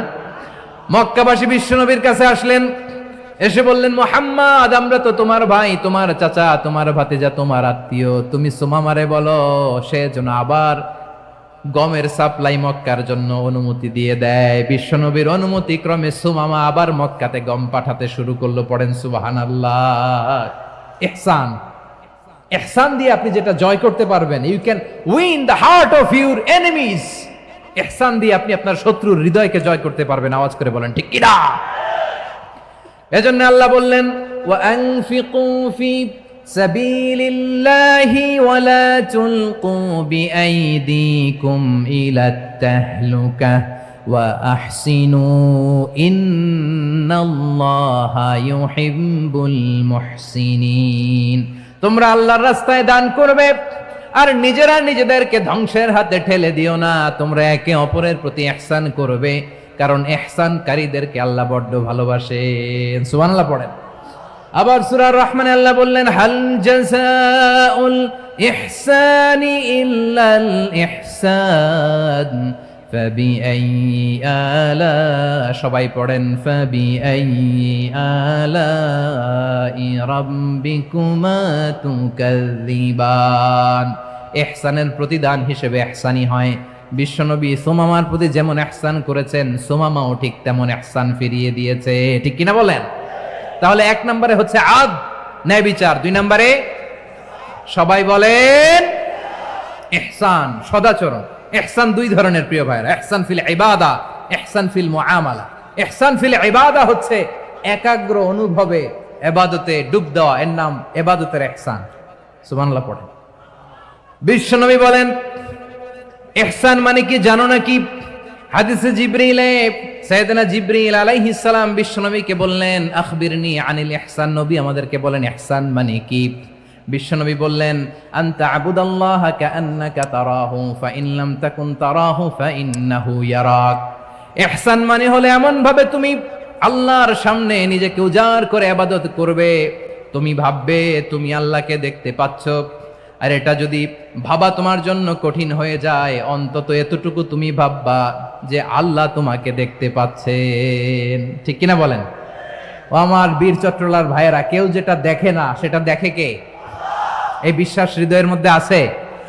নামাজে যখন দাঁড়ান এই ফিলিংসটা আনা যাবে? হ্যাঁ, এশার সালাত তো এখনো হয় নাই না? আলোচনা শেষে এশার সালাত এখানে অনুষ্ঠিত হবে, তাই না? আচ্ছা বলুন তো, আমরা এশার সালাত পর্যন্ত বেঁচে থাকবো এই গ্যারান্টি আছে কার কার? হাত তোলেন। কয়েকজন হাত তুলছে পেছনে, না বুঝে তুলে ফেলছে। এশা পর্যন্ত যে আমরা হায়াত পাবো কোনো গ্যারান্টি আছে? সবাই আওয়াজ করে বলেন, গ্যারান্টি আছে? গ্যারান্টি নাই। এজন্য বিষ্ণু ইসলাম বলেছে, এমন ভাবে নামাজে দাঁড়াও, ইবাদত করো মনে করো হতে পারে এটাই আমার জীবনের শেষ নামাজ। পারফর্ম দ্য সালাহ as if this is your last and final prayer. এমন ভাবে সালাতে দাঁড়াও, ভাবো হতে পারে এটাই তোমার জীবনের শেষ নামাজ। এমন ভাবে নামাজে দাঁড়াও, ভাবো এটাই শেষ নামাজ। তাহলে নামাজে একাগ্রতা বাড়ায় দিবে কে? ফলে ইবাদতের ইহসান আমাদের অর্জিত হবে। আর মুআমালাতে ইহসান হলো, বিশ্বনবী বলেন ইন্নাল্লাহা তাবারাকা ওয়া তাআলা কাতাবাল ইহসানা আলা কুল্লি শাই ফাইদা কাতালতুম ফাআহসিনুল কিতলা ওয়া ইযা যাবাহতুম ফাআহসিনুয যাবহা ওয়ালিয়ুহিদ্দা আহাদুকুম শাফরাতাহু ওয়ালিয়ুরিহ যাবিহাতাহু। ইহসান দুই ধরনের, আওয়াজ করে বলতে হবে। কয় ধরনের? সবাই বলুন আওয়াজ করে, কয় ধরনের? একটা হচ্ছে ইহসান ফিল ইবাদা, ইবাদতে ইহসান। ইবাদতে ইহসান কি? একাগ্র অনুভব দিয়ে ইবাদত করা, মন প্রাণ দিয়ে ইবাদত করা। আর মুআমালাতে ইহসান কি? সব কাজে, দৈনন্দিন কাজে, কর্মে, সামাজিক অ্যাক্টিভিটিতে কোমলতা প্রদর্শন করা, অনুগ্রহের সাথে সবকিছু করা। আল্লাহ তাআলা ইন্নাল্লাহা তাবারাকা ওয়া তাআলা কাতাবাল ইহসানা আলা কুল্লি শাই, তিনি সব কিছুর ব্যাপারে ইহসানকে আবশ্যক করেছেন। সবকিছুতে মুমিনের সব কাজে ইহসানের পরশ থাকবে। ওয়া ইযা কাতালতুম ফাহসিনুল কিতলা, বিষ্ণুই বলেন তুমি যখন কাউকে হত্যা করো ইহসানের সাথে করো। সুবহানাল্লাহ পড়বেন না? যখন হত্যা করো তখনও ইহসানের সাথে। আচ্ছা হত্যা করবো আবার ইহসান আসবে করতে করে, তো মেরেই ফেলবো আমি। আল্লাহ, ও ভাই একজন খুন করেছে, খুনি, রাষ্ট্রীয় আইনে তার শাস্তি হয়েছে ডেথ পেনাল্টি, মৃত্যুদণ্ড। এখন মৃত্যুদণ্ড দেখে আপনি যেমনি মন চায় তেমনি মারবেন লোকটারে? ওর নাক কেটে ফেলতে পারবেন? ওর কান কাটতে পারবেন? ওর চোখ উপড়ে ফেলতে পারবেন আপনি? যেমন মন চায় তার অঙ্গহানি করা যাবে না। ইহসানের সাথে তাকে হত্যা করো। সুবহানাল্লাহ, this is Islam, this is the true essence of Islam. ওয়া ইযা যাবাহতুম ফাহসিনুয যাবহা, যখন জবাই করবে তখনও ইহসানের সাথে জবাই করো। করব জবাই, ওইখানেও নাকি ইহসান। আচ্ছা কুরবানির দিন আমরা পশুগুলোরে কি করি বলেন সবাই আওয়াজ করে? জবাই। জবাই মানে তো এটার মেরেই ফেলতেছি, একটু পরে তো টুকরো টুকরো করে গোশতগুলো খাবো, এটা তো খাবো, এটা তো মেরেই ফেলবে। বিষ্ণু বলে না, জবাইয়ের মধ্যেও মুমিনের জবাইয়ের ভেতরেও ইহসানের পরশ থাকা চাই। যখন জবাই করবে প্রাণীটাকে হাত পা টাইট করে বেঁধে নাও, ছুরিটাকে শার্পেন করে নাও, ধারালো করে নাও, যাতে অল্প সময়ে জবাইটা হয়ে যায়, প্রাণীটা যাতে কম কষ্ট পায়। সুবহানাল্লাহ পড়েন। দিস ইজ কল্ড ইহসান। ইহসান আল্লাহ তাআলা যেমনি আদলের আদেশ করেছেন, ন্যায় বিচার, জাস্টিস এনশিওর করতে বলেছেন, সমাজে ইহসানের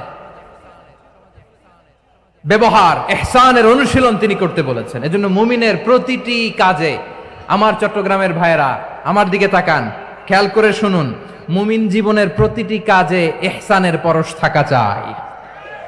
আমরা যেন আমাদের পরিবারের প্রতি ইহসান করি, আমরা যেন আমাদের কর্মচারীদের প্রতি ইহসান করি, আমরা যেন আমাদের কলিগদের প্রতি ইহসান করি, আমরা যেন আমাদের ভাইদের প্রতি ইহসান করি। মুমিন জীবনের প্রতি কাজে ইহসানের পরশ থাকার দরকার আছে না নাই? কথা বুঝতে পেরেছেন? তাহলে আল্লাহ তাআলার তিনটা আদেশ ছিল, কয়টা গেল? ভুলে গেছে, ভুলে গেছে চট্টগ্রাম। তিনটা আদেশের মধ্যে কয়টা বললাম? প্রথমে কি ছিল? আদল। 2 নম্বরে, 3 নম্বরে রব্বুল আলামিন বললেন ওয়া ইতাইদিল কুরবা, নিকটাত্মীয়দেরকে দান করো। নিকট আত্মীয়দেরকে দাও, যারা তোমাদের ব্লাড কানেকশনের আত্মীয় তাদেরকে তোমরা দাও।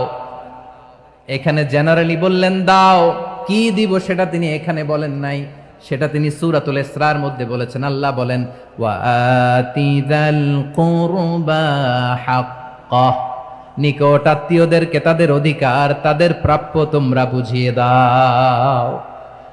দেখেন, একটা শান্তির সমাজ, একটা সমৃদ্ধ সমাজ, একটা মানবিক সমাজ গঠনের জন্য আল্লাহ তাআলা বেশি না, মাত্র 3টা অর্ডার, 3টা ভার্ডিক্ট তিনি জারি করেছেন। 1 নাম্বার সুশাসন, ন্যায় বিচার। 2 নাম্বার ইহসান। 3 নাম্বার নিকটাত্মীয়, যারা কাছের, তোমার ভেরি ক্লোজ রিলেশনশিপে আছে, তাদেরকে দাও। দাও, দিলে বাড়িয়ে দেয় কে? অনেকে দিতে চায় না, কৃপণতা করে। দিলে বাড়ায় দেয় কে? ও মিয়া, মদিনার মধ্যে সবচাইতে গরিব সাহাবী ছিল বেলাল রাদিয়াল্লাহু তাআলা আনহু। ওনার এন্টায়ার অ্যাসেট, সম্পদের পরিমাণ কতদূর জানেন? একটা লুঙ্গি। বেলাল রাদিয়াল্লাহু তাআলা আনহু, ওনার টোটাল ওয়েলথের এস্টিমেশন হচ্ছে মাত্র একটা লুঙ্গি, একটা লুঙ্গি। টোটাল ওয়েলথ এস্টিমেশন, টোটাল সম্পদের পরিমাণ বেলাল রাদিয়াল্লাহু তাআলা আনহুর কি ছিল? কথা বোঝে নাই বোধহয়, কি ছিল? ওই বেলাল রাদিয়াল্লাহু তাআলা আনহুকে বিষ্ণু ইসলাম বলেছেন, আনফিক ইয়া বেলাল, ও বেলাল তুমিও দাও। ওয়ালা তাখশা মিন যিল আরশি ইখলালা, আরশের অধিপতির তো কোনো ঘাটতি নাই, তুমি দিলে ওই আল্লাহ তোমারে বাড়ায় দিবে। এজন্য আমার প্রিয় ভাইয়েরা, দিলে কমে না, দিলে বাড়ে। অনেকে ধরে রাখে, নতুন কিছু নিতে পারে না, হাত দিয়ে যেটা ধরে রেখেছেন এটা দিয়ে দেন, বড় একটা ধরার সুযোগ পাবেন। জোরে বলেন ঠিক কিনা? ধরেন 5 কেজি ওজনের একটা ধরে রাখছেন, এখন 10, এটা না ছাড়লে 10 কেজি ধরতে পারবেন আপনি? আচ্ছা, 10 কেজির জিনিস একটা আছে হাতে, ওইটা যদি ছেড়ে দেন তাহলেই না 15 কেজি ধরতে পারবেন। কথা বলেন ঠিক কিনা? তাহলে দিলে বাড়িয়ে দেয় কে? রব্বুল আলামিন বললেন 3 নাম্বার আদেশ হলো তোমাদের প্রতি সমাজটারে কেমন করে মানবিক সমাজ, সুন্দর সমাজ গড়বা। 3 নাম্বার আদেশ হলো ওয়া আতিদাল কুরবা হাক্কা, নিকটাত্মীয়দেরকে তাদের প্রাপ্য বুঝিয়ে দাও। এই নিকটাত্মীয়দেরকে তাদের অধিকার বুঝিয়ে দেওয়া, প্রাপ্য বুঝিয়ে দেওয়াতে আমাদের গাফলতি আছে না নাই? চট্টগ্রামে নাই? মাশাআল্লাহ আছে, আছে। অনেকে দেখবেন অনেক আল্লাহওয়ালা তাহাজ্জুদ গুজার, সেজদা দিতে দিতে কপালে কালো দাগ ফেলে দিছে, সে তার বোনের হকটা আদায় করে নাই। আছে না নাই? হ্যাঁ, এখানেও আছে। সর্বনাশ। অনেক বড় হাজী সাহেব, বিশাল লম্বা দাড়ি, ছেলেরে সব দিয়ে দিছে, মেয়েরে কিছু দেয় নাই, মেয়ের হক আদায় করে নাই। আছে না নাই? এই হাজী সাহেবেরা, এই আল্লাহওয়ালারা কিয়ামতের ময়দানে আটকে যাবে। আপনি অন্যের অধিকার নষ্ট করেছেন, তাদের রাইটস কে ভায়োলেট করেছেন।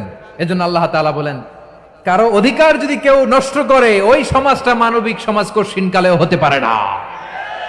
এজন্য 3 নম্বর আল্লাহ বললেন ওয়া ইতা ইদিল কুরবা, নিকটাত্মীয়দেরকে দাও। কি দিবা? তাদের অধিকার দিয়ে দাও। বোনের অধিকার বুঝিয়ে দাও, মেয়ের অধিকার বুঝিয়ে দাও, ফুফুর অধিকার বুঝিয়ে দাও। দেখবেন অনেক মায়েরা ছেলের পাতে মুরগির রান দেয়, মেয়ের পাতে দেয় মুরগির ঠ্যাং। এরকম আছে না নাই? ছেলেরা কি দেয়? মুরগির। মেয়ের পাতে কি দেয়? তো মেয়ের কি মুরগির রান খেতে মনে চায় না? মনে চায় না? এমনটা করা যাবে না। নিকটাত্মীয়দেরকে অধিকার দিয়ে দাও, নিকটাত্মীয়ের সাথে সুসম্পর্ক রাখো। আদেশটা কার? এজন্য প্রিয় ভাইয়েরা, জীবনে যদি বারাকা অর্জন করতে চান, নিকটাত্মীয়দের সাথে সুসম্পর্ক রাখতে হবে, তাদের জন্য উপহার পাঠাতে হবে। বিশ্বনবী বলেন লা ইয়াদখুলুল জান্নাতা কাতে, যে ব্যক্তি আত্মীয়তার সম্পর্ককে ছিন্ন করে দেয়, সে কশিনকালেও আল্লাহর জান্নাতে ঢুকবে না। আপনি কি এটারে সহজ হাদিস মনে করছেন? এটা সহজ কথা? আপনি ভাবছেন আপনার নামাজ আপনারে বাঁচাতে পারবে, আপনার রোজা বাঁচাতে পারবে, আপনার তাহাজ্জুদ আপনারে বাঁচাতে পারবে? আপনি অধিকার নষ্ট করলে কিছুই আপনারে বাঁচাতে পারবে না। এজন্য নিকট আত্মীয়দেরকে দিতে হবে বেশি বেশি। বিশ্বনবী বলেন ইন্না সাদাকাতা আলাল মিসকিনি সাদাকা ওয়া আলা যির রাহিমি ইসনাতান সাদাকাতুন ওয়া সিলা। মিসকিন রে দান করলে শুধু দানের সওয়াব হয়, নিকট আত্মীয়কে দান করলে 2টার সওয়াব হয়। সাদাকার সওয়াব হয়, আবার আত্মীয়তার বন্ধন অটুট রাখার সওয়াব হয়ে যায়। আবার বিশ্বনবী বললেন মান সাররাহু আইয়ুবসাতা লাহু ফি রিজকিহি ওয়া ইউনসা লাহু ফি আসারিহি ফালইয়াসিল রাহিমা।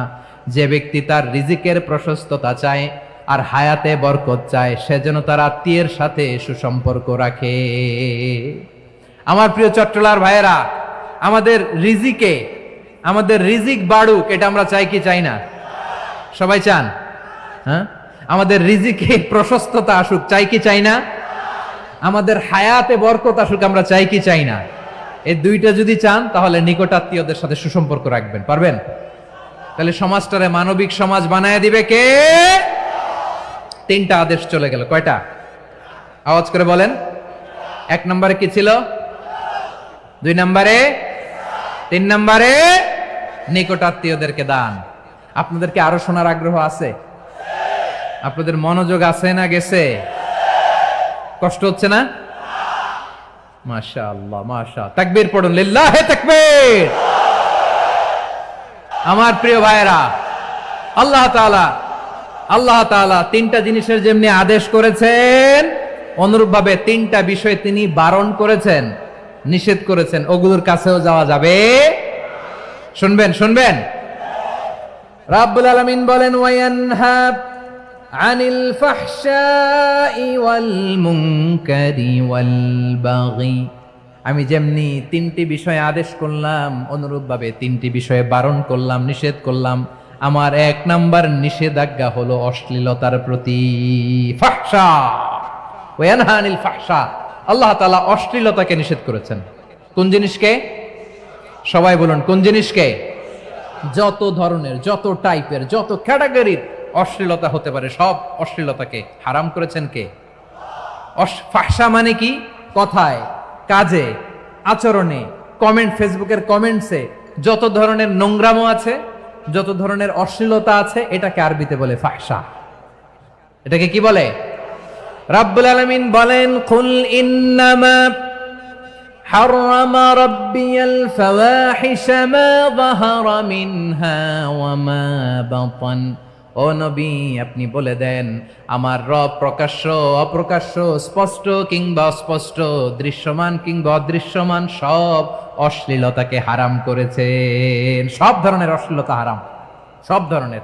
আল্লাহ তাআলা আমাদেরকে অশ্লীলতা থেকে বাঁচান, অশ্লীলতা থেকে তিনি আমাদেরকে হেফাজত করুক। পড়েন আমিন। এবার বলেন, আমাদের সমাজে অশ্লীলতা আছে না নাই? চট্টগ্রামে নাই? আমি কই নাই, ওনারা বলে আছে। দেখছেন, আমি সামহাও বাঁচায় দেওয়ার ট্রাই করতেছি, আমি সামহাও বাঁচায় দেওয়ার ট্রাই করতেছি, ওনারা বলে আছে। অশ্লীলতা নানা ভাবে, নানা নামে, নানা মোড়কে আমাদের সমাজে আছে না নাই? সংস্কৃতির নামে, ফ্যাশনের নামে, বিনোদনের নামে, উপন্যাসের নামে, কনসার্টের নামে অশ্লীলতা আছে না নাই? আপনি দেখেছেন কনসার্টগুলোর অবস্থা? এই যে আতিফ আসলাম যে আসছে আমাদের দেশে, তারপর কে কে আসছে, আমাদের তরুণ তরুণীরা, আমাদের যুবক যুবতীরা, আমাদের জেনজিরা, কি অবস্থা ওইখানে? হ্যাঁ, কি অবস্থা? কে বাঁচাবে ওদের? কে রক্ষা করবে ওদের ইমানের, ওদের চরিত্রের হেফাজতের গ্যারান্টি কে দিবে? কনসার্টের নামে অশ্লীলতা আছে না নাই? ছেলে মেয়ে একে অপরকে জড়ায় ধরতেছে, একে অপরকে চুমো খাচ্ছে, প্রকাশ্যে দিবালোকে গণমানুষের সামনে। আল্লাহ তাআলা এই অশ্লীলতা থেকে আমাদেরকে বেঁচে থাকতে বলেছেন, বেঁচে থাকতে বলেছেন। রূপালী জগতের নামে অশ্লীলতা আছে না নাই? এই টার্মটা আপনারা জানেন না? রূপালী জগৎ কি জগৎ? আসলে কি রূপালী জগৎ না অন্ধকার জগৎ? আমার বোনেরা, আপনাদেরকে যে কি বলে তারা বুঝায়, রূপালী জগৎ শুনেই আপনি ভরকে যাবেন না। রূপালী জগতে যে নারী যত বেশি উলঙ্গ, সে নাকি তত বেশি সাহসী। জানেন, বলে এটা একটা সাহসী নারী, খুব সাহসী পদক্ষেপ তার। যত বেশি শরীর থেকে কাপড় নামাতে পারবে, যত বেশি বস্ত্রহীন হয়ে নিজেকে প্রেজেন্ট করতে পারবে, সে নাকি তত বেশি সাহসী। আমার চট্টলার ভাইয়েরা, শয়তানের প্রথম এজেন্ডা ছিল বনি আদমকে বস্ত্রহীন করা। সে আদম এবং হাওয়া আলাইহিস সালামকে নিষিদ্ধ গাছের ফল খাইয়ে তাদেরকে বস্ত্রহীন করেছে। এই জামিনেও সে আমাদেরকে বস্ত্রহীন করতে চাইবে। এই রূপালী জগতের নামে তারা এটা করে। আমার প্রিয় বোনেরা, আপনি জানেন না আপনার দাম কত। ওরা আপনাদেরকে বিজ্ঞাপনের সস্তা পণ্য বানাতে চায়। ওরা আপনাদেরকে ওদের ভোগের লিপসার টুলস বানাতে চায়। ওরা আপনাদেরকে দিয়ে ওদের খায়েশ পূরণ করতে চায়। এটা আপনাদের জন্য মোটেও ডিগনিটি নয়, এটা আপনাদের জন্য সম্মান নয়। আপনার সম্মান শালীনতায়, আপনার সম্মান হেজাবে, আপনার সম্মান ভদ্রতায়, আপনার সম্মান আপনার ডিসেন্ট পোশাকে। পোশাক বলে দেয় এই নারীটা ভদ্র না অভদ্র। পোশাক বলে দেয় এই মেয়েটা কোন ঘরের মেয়ে। আওয়াজ করে বলেন ঠিক কিনা? আপনি জানেন না, আপনারা এই সস্তা পণ্য বানায়, ভোগের পণ্য, বিলবোর্ডে আপনাকে উলঙ্গ করে উপস্থাপন করে। এই অশ্লীলতার সাথে ইসলামের কোনো সম্পর্ক। এজন্য আল্লাহ বলেন, আমি অশ্লীলতাকে হারাম করেছি। অশ্লীলতাকে হারাম করার প্রথম কারণ হলো এর মাধ্যমে মানবতাকে অপমানিত করা হয়। কারণ মানুষের সম্মান মানুষের পোশাকে। মানুষ যখন পোশাকহীন হয়ে যায়, বস্ত্রহীন হয়ে যায়, তার সম্মান কমে যায়, ঠিক কিনা? অশ্লীলতাকে হারাম করার প্রথম কারণ হচ্ছে মানুষ মানুষকে অপমান করে। একটা নারী, সে তো সম্মানিত, নারী যে কত সম্মানিত নারীরা এটা বুঝেই নাই। বিশ্বনবী বলেন, আর দুনিয়া কুল্লুহা মাতা ওয়া খায়রু মাতা'আদ দুনিয়া আল মারআতুস সালিহা। আমার বোনেরা, 5টা প্যান্ডেলে আপনারা এলইডিতে আমার আলোচনা শুনছেন, আমি জানি। আপনাদের এই গর্ভ যে কত দামি আপনি জানেন না। আপনার পেট থেকেই আসবে আগামী দিনের সালাহুদ্দিন আল আইয়ুবী। আপনার পেট থেকেই আসবে অনাগত দিনের ইমাম মাহদী আল মুনতাযর। আপনার পেট থেকেই আসবে অনাগত দিনের ফয়সাল, ওয়াসিম, মুগ্ধ, আবু সাইদের মতো বীর যোদ্ধা।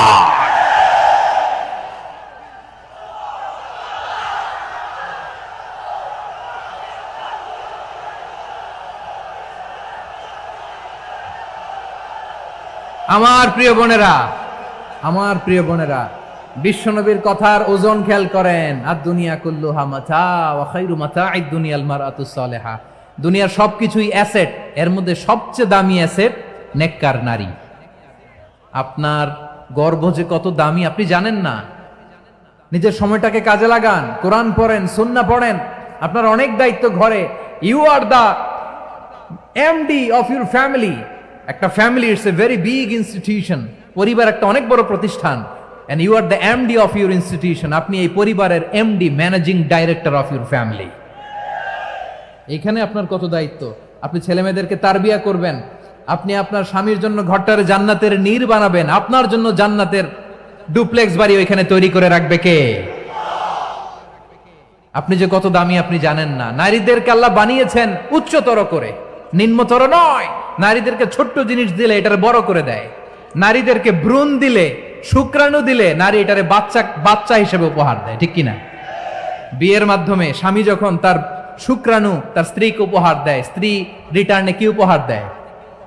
ফুল ফর্ম বেবি, মানব সন্তান। দেখছেন, আপনি দিলেন একটুক, উনি দিছে বিশাল। আপনি যদি নারীকে বাজার এনে দেন, নারী এটাকে সুস্বাদু খাবারে রূপান্তর করে দেয়। আপনি তাকে একটা মুচকি হাসি দিয়ে দেন, সে তার কলিজা দিয়ে দেয়। কিন্তু যদি আপনি তার মনে কষ্ট দেন, সে আপনার জীবনকে জাহান্নাম বানায়া দেয়। খবর আছে, নারীর মন বুঝতে পারলে নেয়ামত, বুঝতে না পারলে কিয়ামত, ঠিক কিনা বলেন? আমার প্রিয় বোনেরা, আপনি যে কত দামি আপনি জানেন না। জানেন না আপনি কত দামি, অনেক দামি আপনি। আপনাদেরকে যেন ভোগের সস্তা পণ্য বানাতে না পারে, আপনাদেরকে সচেতন থাকতে হবে, সজাগ থাকতে হবে, কনসার্ন থাকতে হবে। শয়তানের ওই হাতছানির দিকে আর নজর দেওয়া যাবে না।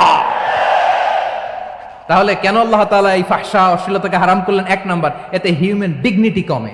2 নাম্বার, এতে মানুষের অধিকার নষ্ট হয়। আপনি বিয়ে করেছেন, এরে পরকিয়া করেন, ওর সাথে এরকম আছে না নাই? স্ত্রীর অধিকার নষ্ট করেছেন। আপনি বিবাহ সম্পর্কে আবদ্ধ হয়েছেন তার সাথে, আপনি পরকিয়া করেন ওই ছেলের সাথে, আপনি আপনার হাজবেন্ডের সাথে বিট্রে করেছেন। এজন্য আল্লাহ অশ্লীলতাকে হারাম করেছে। অশ্লীলতাকে হারাম করার আরেকটা কারণ হচ্ছে আল্লাহ তাআলা এই হিউম্যান জেনারেশনকে, এটাকে প্রিজার্ভ করতে চায়। হিফজুন নাসল, এটা মাকাসিদুশ শরিয়ার অনেক গুরুত্বপূর্ণ একটা মাকাসিদ, অনেক গুরুত্বপূর্ণ। আপনার নাসল, আপনার জেনারেশনকে সংরক্ষণ করা। এই যে আসতেছে ফেব্রুয়ারি, কত ফেব্রুয়ারি জানো? এটা কি বিশ্ব ভালোবাসা দিবস? হ্যাঁ, কি দিবস? এই বিশ্ব ভালোবাসা দিবসের সাথে মুসলমানদের কোনো সম্পর্ক নাই। আমার প্রিয় ভাইরা, এই যে আপনি অবৈধ সম্পর্কে জড়ালেন, কেন আল্লাহ অশ্লীলতাকে হারাম করেছে দেখেন। বলতেছিলাম যে এটা আপনার নাসল, আপনার জেনারেশন, আপনার লিনিয়েজ, আপনার বংশকে প্রিজার্ভ করা। কে কার বাবা, কে কার মা, বাবা মা জানা, প্রজন্মকে প্রিজার্ভ করা, এটা ইসলাম ওয়াজিব করে দিয়েছে। এই যে অবৈধ সম্পর্কের কারণে, বিশ্ব বেহায়া দিবসের কারণে, এগুলোর আউটকাম, আউটপুট হিসেবে মাঝে মাঝে ঢাকা মেডিকেলের ডাস্টবিনে নবজাতকের বাচ্চার কান্নার আওয়াজ শুনতে পাওয়া যায়। চট্টগ্রাম মেডিকেলের ডাস্টবিনে নবজাতকের কান্না শুনতে পাওয়া যায়।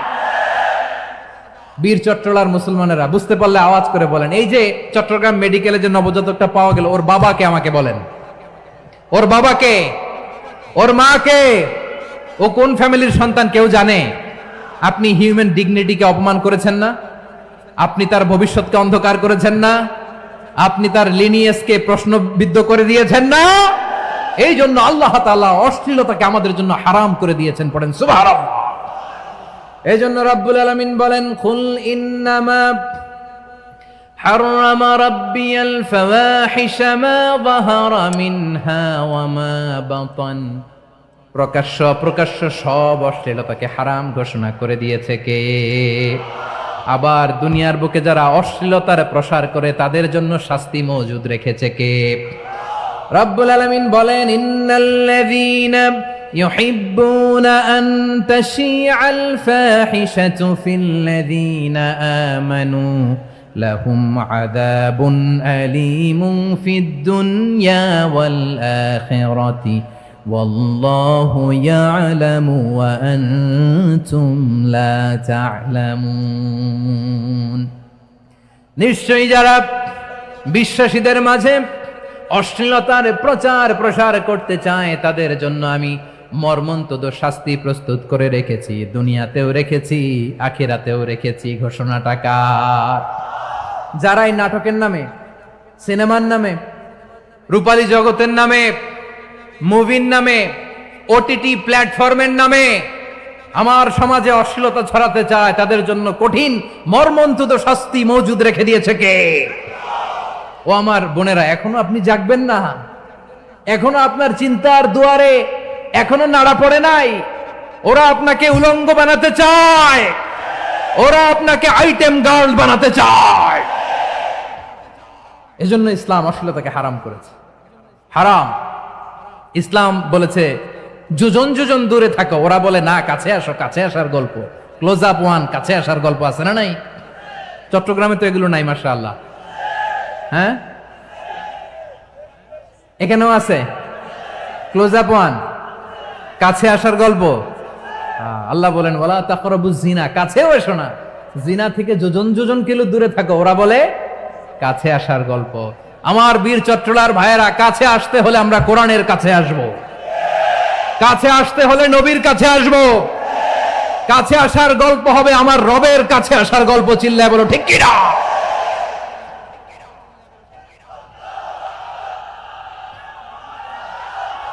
বসুন বসুন আমার ভাইয়েরা।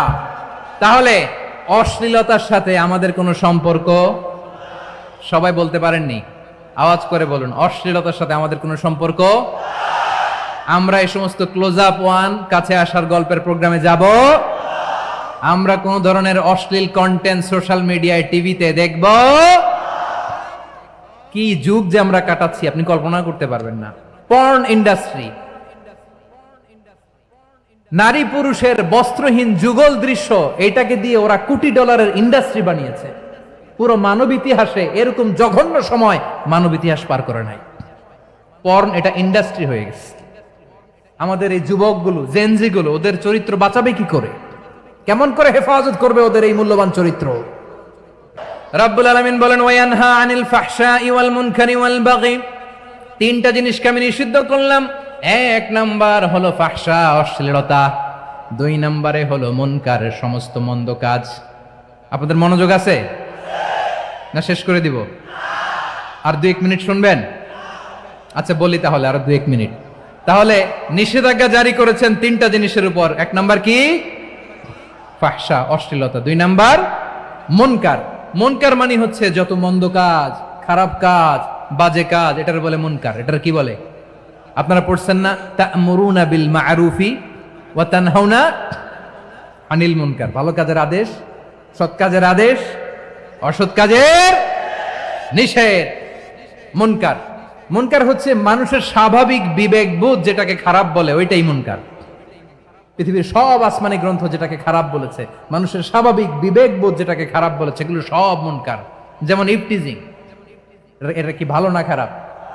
মজুদদারি, খাদ্যে ভেজাল দেওয়া, ওজনে কম দেওয়া, মাছে ফরমালিন মিশানো, চাঁদাবাজি, টেন্ডারবাজি, দখলবাজি, এগুলো আমাদের স্বাভাবিক বিবেকেই বলে এগুলো খারাপ, এগুলো হচ্ছে মুনকার। আল্লাহ তাআলা এই মুনকার থেকে আমাদেরকে বেঁচে থাকতে বলেন, আর শয়তান এই মুনকারের প্রতি আমাদেরকে উদ্বুদ্ধ করে।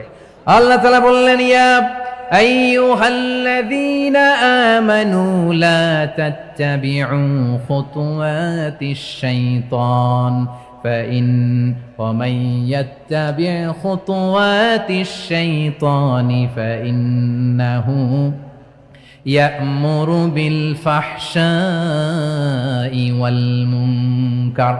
আল্লাহ বললেন, আমার গোলামেরা শোনো শোনো, ও আমার বিশ্বাসী বান্দারা খবরদার, তোমরা কশিনকালেও শয়তানের পদাঙ্ক অনুসরণ করবে না, কারণ শয়তান তোমাদেরকে অশ্লীলতা এবং মন্দ কাজের দিকে উদ্বুদ্ধ করে।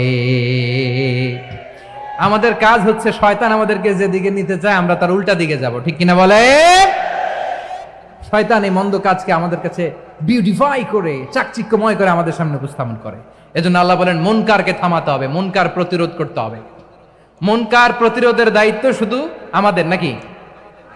শুধু আপনার খতিব সাহেবের, ইমাম সাহেবের, নাকি মুসলিম উম্মার সবার? আওয়াজ করে বলুন, মুনকার অসৎ কাজ প্রতিরোধের দায়িত্ব কার? রাব্বুল আলামিন বলেন, কুনতুম খায়রা উম্মাতিন উখরিজাত লিন-নাসি তা'মুরুনা বিল মা'রুফি ওয়া তানহাউনা আনিল মুনকার। তোমাদেরকে শ্রেষ্ঠ জাতি করে জমিনের মধ্যে আবির্ভূত করা হয়েছে, যাতে করে তোমরা জমিনের ভেতরে সৎ কাজের আদেশ করতে পারো আর অসৎ কাজের নিষেধ করতে পারো। উম্মাহ কুনতুম খায়রা, তাহলে গোটা উম্মার দায়িত্ব, এটা বুঝতে পারছেন তো? আচ্ছা, আরো নিচে আসেন। এরপরে আল্লাহ বললেন, শুধু উম্মা না, এই জমিনের রাজত্ব আমি যাদের হাতে দেই, এই জমিনের মালিক আমি যাদেরকে বানিয়ে দেই, যাদেরকে আমি সরকারের দায়িত্ব দেই, তাদেরকেও মুনকার প্রতিরোধের দায়িত্ব দিয়েছে কে? আল্লাহ বলেন, যারা ক্ষমতার মসনদে বসেছে তাদেরকে 4 দফা কর্মসূচি আমি আল্লাহ দিলাম। আওয়াজ করে বলেন, কয় দফা? আল্লাহ বলেন, আল্লাযীনা ইম্মাক্কান্নাহুম ফিল আরদি আকামুস সালাতা ওয়া আতাউয যাকাতা ওয়া আমারু বিল মা'রুফি ওয়া নাহাউ আনিল মুনকার ওয়ালিল্লাহি আকিবাতুল উমুর। যারা এই জমিনের উত্তরাধিকার হয়েছে তারা 4 দফা কর্মসূচি নিয়ে সামনে আগাবা। সালাত কায়েম করবা, যাকাত আদায় করবা, সৎ কাজের আদেশ দিবা, অসৎ কাজ থেকে মুনকার প্রতিরোধ করবা। আদেশটা কার?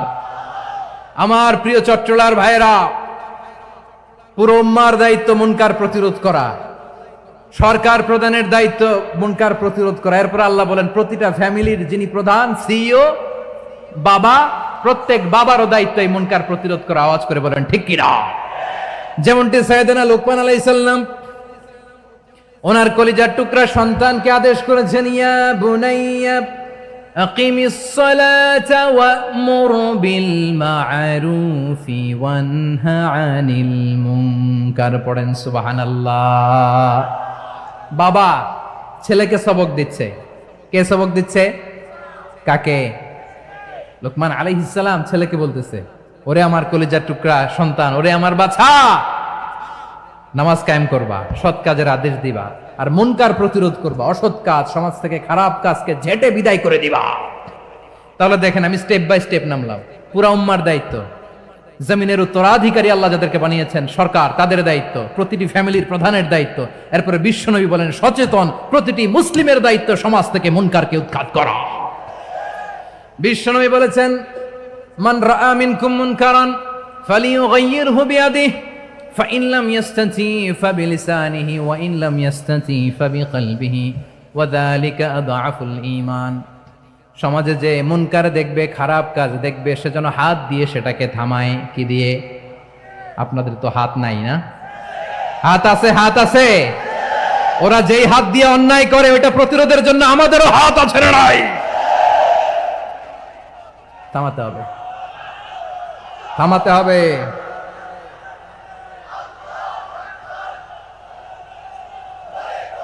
বসুন আমার প্রিয় ভাইরা, ওরা ওদের যেই হাত দিয়ে টেন্ডারবাজি করে, চাঁদাবাজি করে, ইফটিজিং করে, দখলবাজি করে, যেই হাত দিয়ে ওই মুনকার থামায় দেওয়ার জন্য আল্লাহর দে আমাদেরও দুটি হাত আছে না নাই? আমাদেরও হাত আছে, থামাইতে হবে, থামাইতে হবে, হিম্মত করতে হবে। আমার প্রিয় ভাইরা, না থামালে আমরাই ডুববো শেষমেশ। আমাদের বাঁচার জন্য হলেও থামাইতে হবে। রব্বুল আলামিন বলেন, ওয়াত্তাকু ফিতনাতাল লা তুসিবান্নাল্লাযীনা যালামু মিনকুম খাসসা। ও আমার গোলামেরা, ওই আযাবকে ভয় করো যে আযাব যখন আমি জমিনের বুকে পাঠাই শুধু জালেমদেরকেই মারি না, আলেমদেরকেও মারি। আযাব যখন আসে তখন শুধু জালিমই মরে না, আলেমও মরে। জানেন, মুসা আলাইহিস সালামের পায়ে একবার একটা লাল পোকা কামড় দিয়েছে, লাল পিঁপড়া। লাল পিঁপড়া কামড় দিলে খুব আরাম লাগে না? কি লাগে? হ্যাঁ, জলে না? লাল একটা পিঁপড়া কামড় দিছে, তো উনি রেগে মেগে পাশি দেখে লাল পিঁপড়ার বাসা, পা দিয়ে ডলে মুছে সবগুলো পিঁপড়া মেরে ফেলছে। এই ঘটনাটা আল্লাহ ঘটিয়েছেন এজন্য মুসা আলাইহিস সালাম ছিলেন কালিমুল্লাহ, সরাসরি আল্লাহর সাথে কথা বলতেন। তিনি আল্লাহকে জিজ্ঞেস করেছিলেন, আল্লাহ তুমি যখন কোনো জনপদে আযাব পাঠাও, শাস্তি দাও, ওখানকার শুধু জালেমরাই তো মরে না, ভালো মানুষগুলাও মরে, তো আযাব দিবা মুশরিকদের উপর দিবা, অবাধ্যদের উপর দিবা, ভালো মানুষগুলারে মারো কেন? আল্লাহ বললেন, মুসা তোমার যে কামড় দিছিল পায়ের মধ্যে পিঁপড়া, কয়টা পিঁপড়া? জোরে বলেন। একটা পিঁপড়া, সবগুলারে মারলা কেন? রেগে মেগে পুরো পিঁপড়ার বাসা ভেঙে মেসাকার করলা কেন? এই মুসা, আমি যখন অ্যাকশনে যাই, আমি যখন শাস্তি দেই, তখন এত বাস বিচার করা হয় না, বাস বিচার করা যায় না। যখন অ্যাকশনে যাওয়া হয় ওইটা ডাইরেক্ট অ্যাকশন হয়ে যায়। চিল্লায় বলো ঠিক কি না? এজন্য আমাদের বাঁচার জন্য হলেও এই পাপ থামাতে হবে, এই শয়তানের অট্টহাসি থামাতে হবে, অন্যায় অপরাধ সমাজ থেকে আমাদের থামাতে হবে। কারণ আযাব আসলে ওরাও মরবে, আমরাও মরব। একটা জাহাজ 2 তলা, আপনি আছেন 2য় তলায়, শুনতেছেন? শুনতেছেন? জাহাজ কয় তলা? আপনি কোন তলায়? 2য় তলায়। নিচের তলার কিছু লোক জাহাজের তলা ছিদ্র করতে আরম্ভ করছে। কি ছিদ্র করতেছে? আচ্ছা, জাহাজের তলা ছিদ্র করলে তলা দিয়ে কি ঢুকে? এখন আপনি যদি বলেন আমার কি, আমি তো 2 তলায়, আমার কি, আমি তো সেফ, আমি ইন দ্য সেফ জোন, আমি তো ভালো আছি, আমি তো ভালো আছি, ওরা ছিদ্র করে ওরা মরবে। আসলে কি শুধু ওরা মরবে, নাকি তলা ফুটো হলে ভিতরে পানি ঢুকলে আপনারও সলিল সমাধি হবে? তলা দিয়ে যখন পানি ঢুকবে, জাহাজ ডুবলে আপনিও মরবেন। এজন্য নিজে মরার আগে ওই পাগলগুলোর নিচতলায় যে থামাতে হবে। চিল্লায় বলেন ঠিক কি না? এজন্য আল্লাহ বললেন, মুনকার প্রতিরোধের দায়িত্ব সমাজের টপ টু বটম সবার। পুরো আম্মার দায়িত্ব, সরকার প্রধানের দায়িত্ব, প্রতিটি ফ্যামিলির প্রধান বাবার দায়িত্ব, বিশ্বনবী বললেন প্রতিটি সচেতন মুসলিমের দায়িত্ব। এজন্য মুনকার প্রতিরোধ করার দরকার আছে না নাই? সমাজে এই যে ইফটিজিং হয়, আপনার বোনের বয়সী একটা মেয়েকে কিছু বকাটে টিটকারি করে, এই বলে সেই বলে, নোংরা কথা বলে, রাস্তায় দেখেও আপনি পাশ দিয়ে না দেখার মতো চলে যান কেন? আপনি দাঁড়ান না কেন?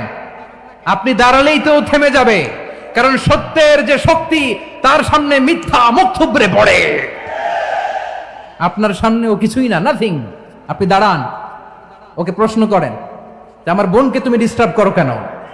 আপনাকে দেখে আরো 5 জন দাঁড়াবে, 5 জনকে দেখে আরো 10 জন দাঁড়াবে।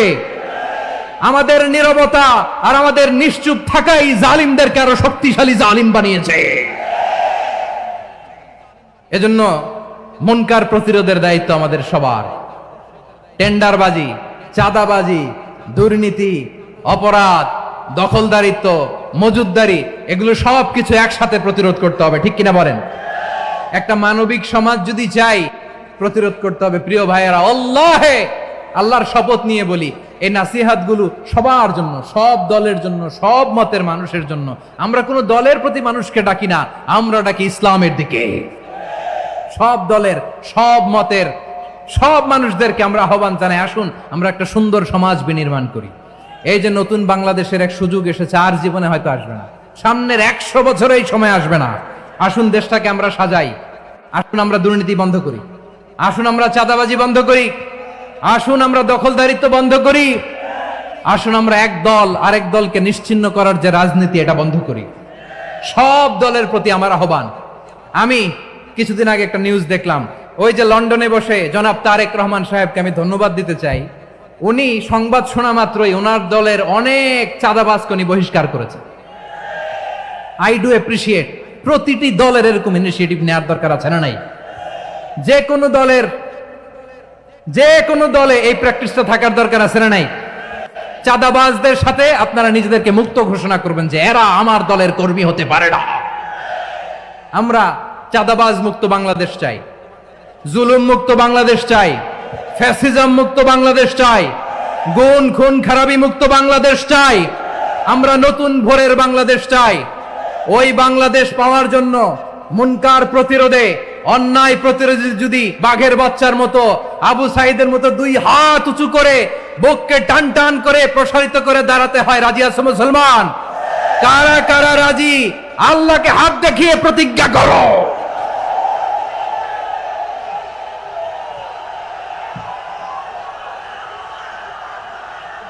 আমার প্রিয় ভাইয়েরা, বসুন বসুন আমার ভাইয়েরা। রাব্বুল আলামিন বলেন, ওয়ায়ানহা আনিল ফাহশাই ওয়াল মুনকারি ওয়াল বাগি ইয়াইযুকুম লাআল্লাকুম তাযাক্কারুন। বসুন। আল্লাহ বললেন, আমি অশ্লীলতাকে নিষেধ করি, আমি সব ধরনের মন্দ কাজকে নিষিদ্ধ করি, সব শেষে আমি সীমা লঙ্ঘনকে তোমাদের জন্য নিষিদ্ধ করি। আলোচনা মনে আছে তো, না ভুলে গেছেন? নিষিদ্ধ করেছেন কয়টা জিনিস? 1 নম্বরে অশ্লীলতা, 2 নম্বরে মুনকার তথা সব মন্দ কাজ, 3 নম্বরে আল বাগি, সীমা লঙ্ঘন, ক্রসিং দ্য লিমিট। সীমা লঙ্ঘন করা ভালো না। We all should know our limits. চিল্লায় বলেন ঠিক কিনা? একই আয়াতে আল্লাহ বললেন, কুল ইন্নামা حرم ربي الفواحش ما ظهر منها وما بطن والإثم والبغي بغير الحق। অন্যায় ভাবে যে অবাধ্য হয়, যে সীমা লঙ্ঘন করে, তাদেরকেও আমি এটা হারাম করে দিলাম। সীমা লঙ্ঘন করা হারাম, সীমা লঙ্ঘন করা হারাম। আল্লাহ বারবার আমাদেরকে ওয়ার্নিং দেয়। যখন আমরা থামি না তখন আল্লাহ ধরে, আর যখন ধরে তখন ছাড়ে না। ধরে না, ধরলে আল্লাহ। ফেরাউনকে কিন্তু হুট করে ধরে নাই, আপনারা জানেন 9 বার ওয়ার্নিং দিয়েছে। ফেরাউনকে আল্লাহ তাআলা ওয়ার্নিং দিয়েছিল কয়বার? বীর চট্টলার বীর সেনানীরা আওয়াজ করে বলেন, ফেরাউনকে ধরার আগে ওয়ার্নিং দেওয়া হয়েছিল কয়টা? রব্বুল আলামিন বলেন, ওয়ালাকাদ আতাইনা মূসা 9 আয়াতিন বাইয়িনাত। 9টা মুআজিজা দেখিয়েছি। 1 2 3 বারবার এইভাবে রিমাইন্ডার, ওইভাবে রিমাইন্ডার, এইভাবে নসিহাত, ওইভাবে দাওয়া। ফাকুলা লাহু কাওলান লাইয়িনা, নরম করে বলো, সফট করে বলো, যত ওয়ে হতে পারে দাওয়া মেথডোলজির মুসা আলাইহিস সালামের সব অ্যাপ্লাই শেষ। 10ম বারে যে আল্লাহ ধরছে, 10ম বারে যে ধরেছে। এজন্য আল্লাহ বলেন, আমি সীমা লঙ্ঘনকে পছন্দ করি না। কোরআনের অন্য আয়াতে বাগীকে বলা হয়েছে আল ইতিদা। সীমা লঙ্ঘন যারা করে তাদেরকে আল্লাহ বলেছেন মুতাদিন। وقاتلوا في سبيل الله الذين يقاتلونكم ولا تعتدوا إن الله لا يحب المعتدين। আমি সীমা লঙ্ঘনকারীদেরকে কোশ্চিন কালেও পছন্দ করি না। আমরা যেন সীমা লঙ্ঘন না করি, রাজি আছেন তো? যে কোনো ক্ষেত্রে ইবাদতে যেন সীমা লঙ্ঘন না করি। অনেকে আমরা ইবাদতে সীমা লঙ্ঘন করে ফেলি। বিশ্বনবী সাল্লাল্লাহু আলাইহি ওয়াসাল্লাম যেটা শিখিয়েছেন, এর বাইরে যে অতিরিক্ত বুজুর্গ হতে চায়, এরকম আছে না নাই? করা যাবে না, কোনো ক্ষেত্রেই সীমা লঙ্ঘন করা যাবে, এমনকি যুদ্ধ ক্ষেত্রেও না। বিশ্বনবী সাল্লাল্লাহু আলাইহি ওয়াসাল্লাম বলেন, খবরদার যুদ্ধ ক্ষেত্রেও সীমা লঙ্ঘন করো না। কি সুন্দর ইসলাম আমরা পেয়েছি। বিশ্বনবী বলেন, খবরদার যুদ্ধের ময়দানে কোনো নারীর গায়ে হাত তোলো না, কোনো শিশুর গায়ে হাত তোলো না, কোনো গবাদি পশু হত্যা করো না, কোনো শস্য ক্ষেত্র ধ্বংস করো না, ইবাদতরত অন্য ধর্মের কোনো সন্ন্যাসীর গায়ে হাত তুলো না। বলেন সুবহানাল্লাহ। তাহলে আমরা সীমা লঙ্ঘন করতে পারবো? প্রিয় ভাইরা, একটা সুখী, সমৃদ্ধ, শান্তির সমাজ, মানবিক সমাজ যদি আমরা গঠন করতে চাই, আমাদের আল্লাহর দেয়া কয়টা আদেশ মানতে হবে বলেন দেখি? সবাই বলেন কয়টা? আর বেঁচে থাকতে হবে কয়টা জিনিস থেকে? আওয়াজ করে বলেন কয়টা? আচ্ছা, আদেশ নাম্বার 1 কি ছিল বলেন? আল্লাহর আদেশ কি? 1 নাম্বার আদাল, ন্যায় পরায়ণতা। আমরা সুবিচার, সুশাসন, ন্যায় বিচার চাই কি চাই না? 2 নম্বরে কি ছিল? মাশাআল্লাহ, আওয়াজ করে বলেন 2 নম্বরে কি ছিল? ইহসান, আমরা যেন সবার প্রতি দয়া পরবশ হই, ইহসান করি। 3 নম্বরে কি ছিল? নিকটাত্মীয়দের দান করা, তাদের অধিকার প্রাপ্য বুঝিয়ে দেওয়া। পাশাপাশি 3টা জিনিস থেকে আল্লাহ বারণ করেছেন, নিষেধ করেছেন। তার প্রথমটা ফাহশা, অশ্লীলতা। অশ্লীলতার সাথে আমাদের কোনো সম্পর্ক। আজকের এই ঐতিহাসিক চট্টগ্রামের প্যারেড ময়দান থেকে আমরা যত ধরনের মা বাহারা মিনহা মা বাতান, প্রকাশ্য অপ্রকাশ্য, দৃশ্যমান অদৃশ্যমান, সব অশ্লীলতা থেকে নিজেদেরকে মুক্ত ঘোষণা করলাম। অশ্লীলতাকে আমরা না বলে দিলাম। আওয়াজ করে সবাই বলুন নো। অশ্লীলতার সাথে আমাদের কোনো সম্পর্ক। 2 নম্বর নিষেধাজ্ঞা কি ছিল? আল মুনকার, সমাজের যত মন্দ কাজ এগুলোকে আমরা প্রতিরোধ করব। রাজি আছেন তো সবাই? 3 নম্বরে আল বাগি, সীমালঙ্ঘন। কোন মুসলিম সীমালঙ্ঘন করে না, এমনকি যুদ্ধক্ষেত্রেও না। আওয়াজ করে বলেন ঠিক কি না? রাব্বুল আলামিন শেষে বললেন ইয়াইদুকুম লাআল্লাকুম তাযাক্কারুন, আল্লাহ তোমাদেরকে উপদেশ দেন যাতে তোমরা শিক্ষা গ্রহণ করো। আমরা উপদেশ দিব, আমরা জোর করে কাউরে কিছু মানাতে চাই না।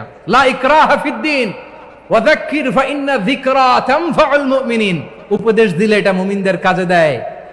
লাস্তা আলাইহিম বিমুসাইতির ইন্নামা আনতা মুযাক্কির। নবী হে, আপনি রিমাইন্ডার দাতা, আপনি উপদেশ দিবেন। আমরাও বিশ্বনবীর এই হাদিসগুলো থেকে, কোরআনের আয়াত থেকে রিমাইন্ডার, এই কথামালা, বাণীবাহক হিসেবে এই বাণীগুলো আপনাদের সাথে কাছে পৌঁছে দিলাম। আমরা আল্লাহ তাআলার কাছে প্রার্থনা করি, আল্লাহ আমরা যেন আদল দিয়ে আমাদের সমাজকে গঠন করতে পারি। আল্লাহ আমরা যেন ইহসান করতে পারি, আমরা যেন নিকটাত্মীয়দের দান করতে পারি। আল্লাহ যত ধরনের অশ্লীলতা, অনাচার, মন্দ কাজ, সীমালঙ্ঘন, অবাধ্যতা থেকে যেন আমরা বেঁচে থাকতে পারি।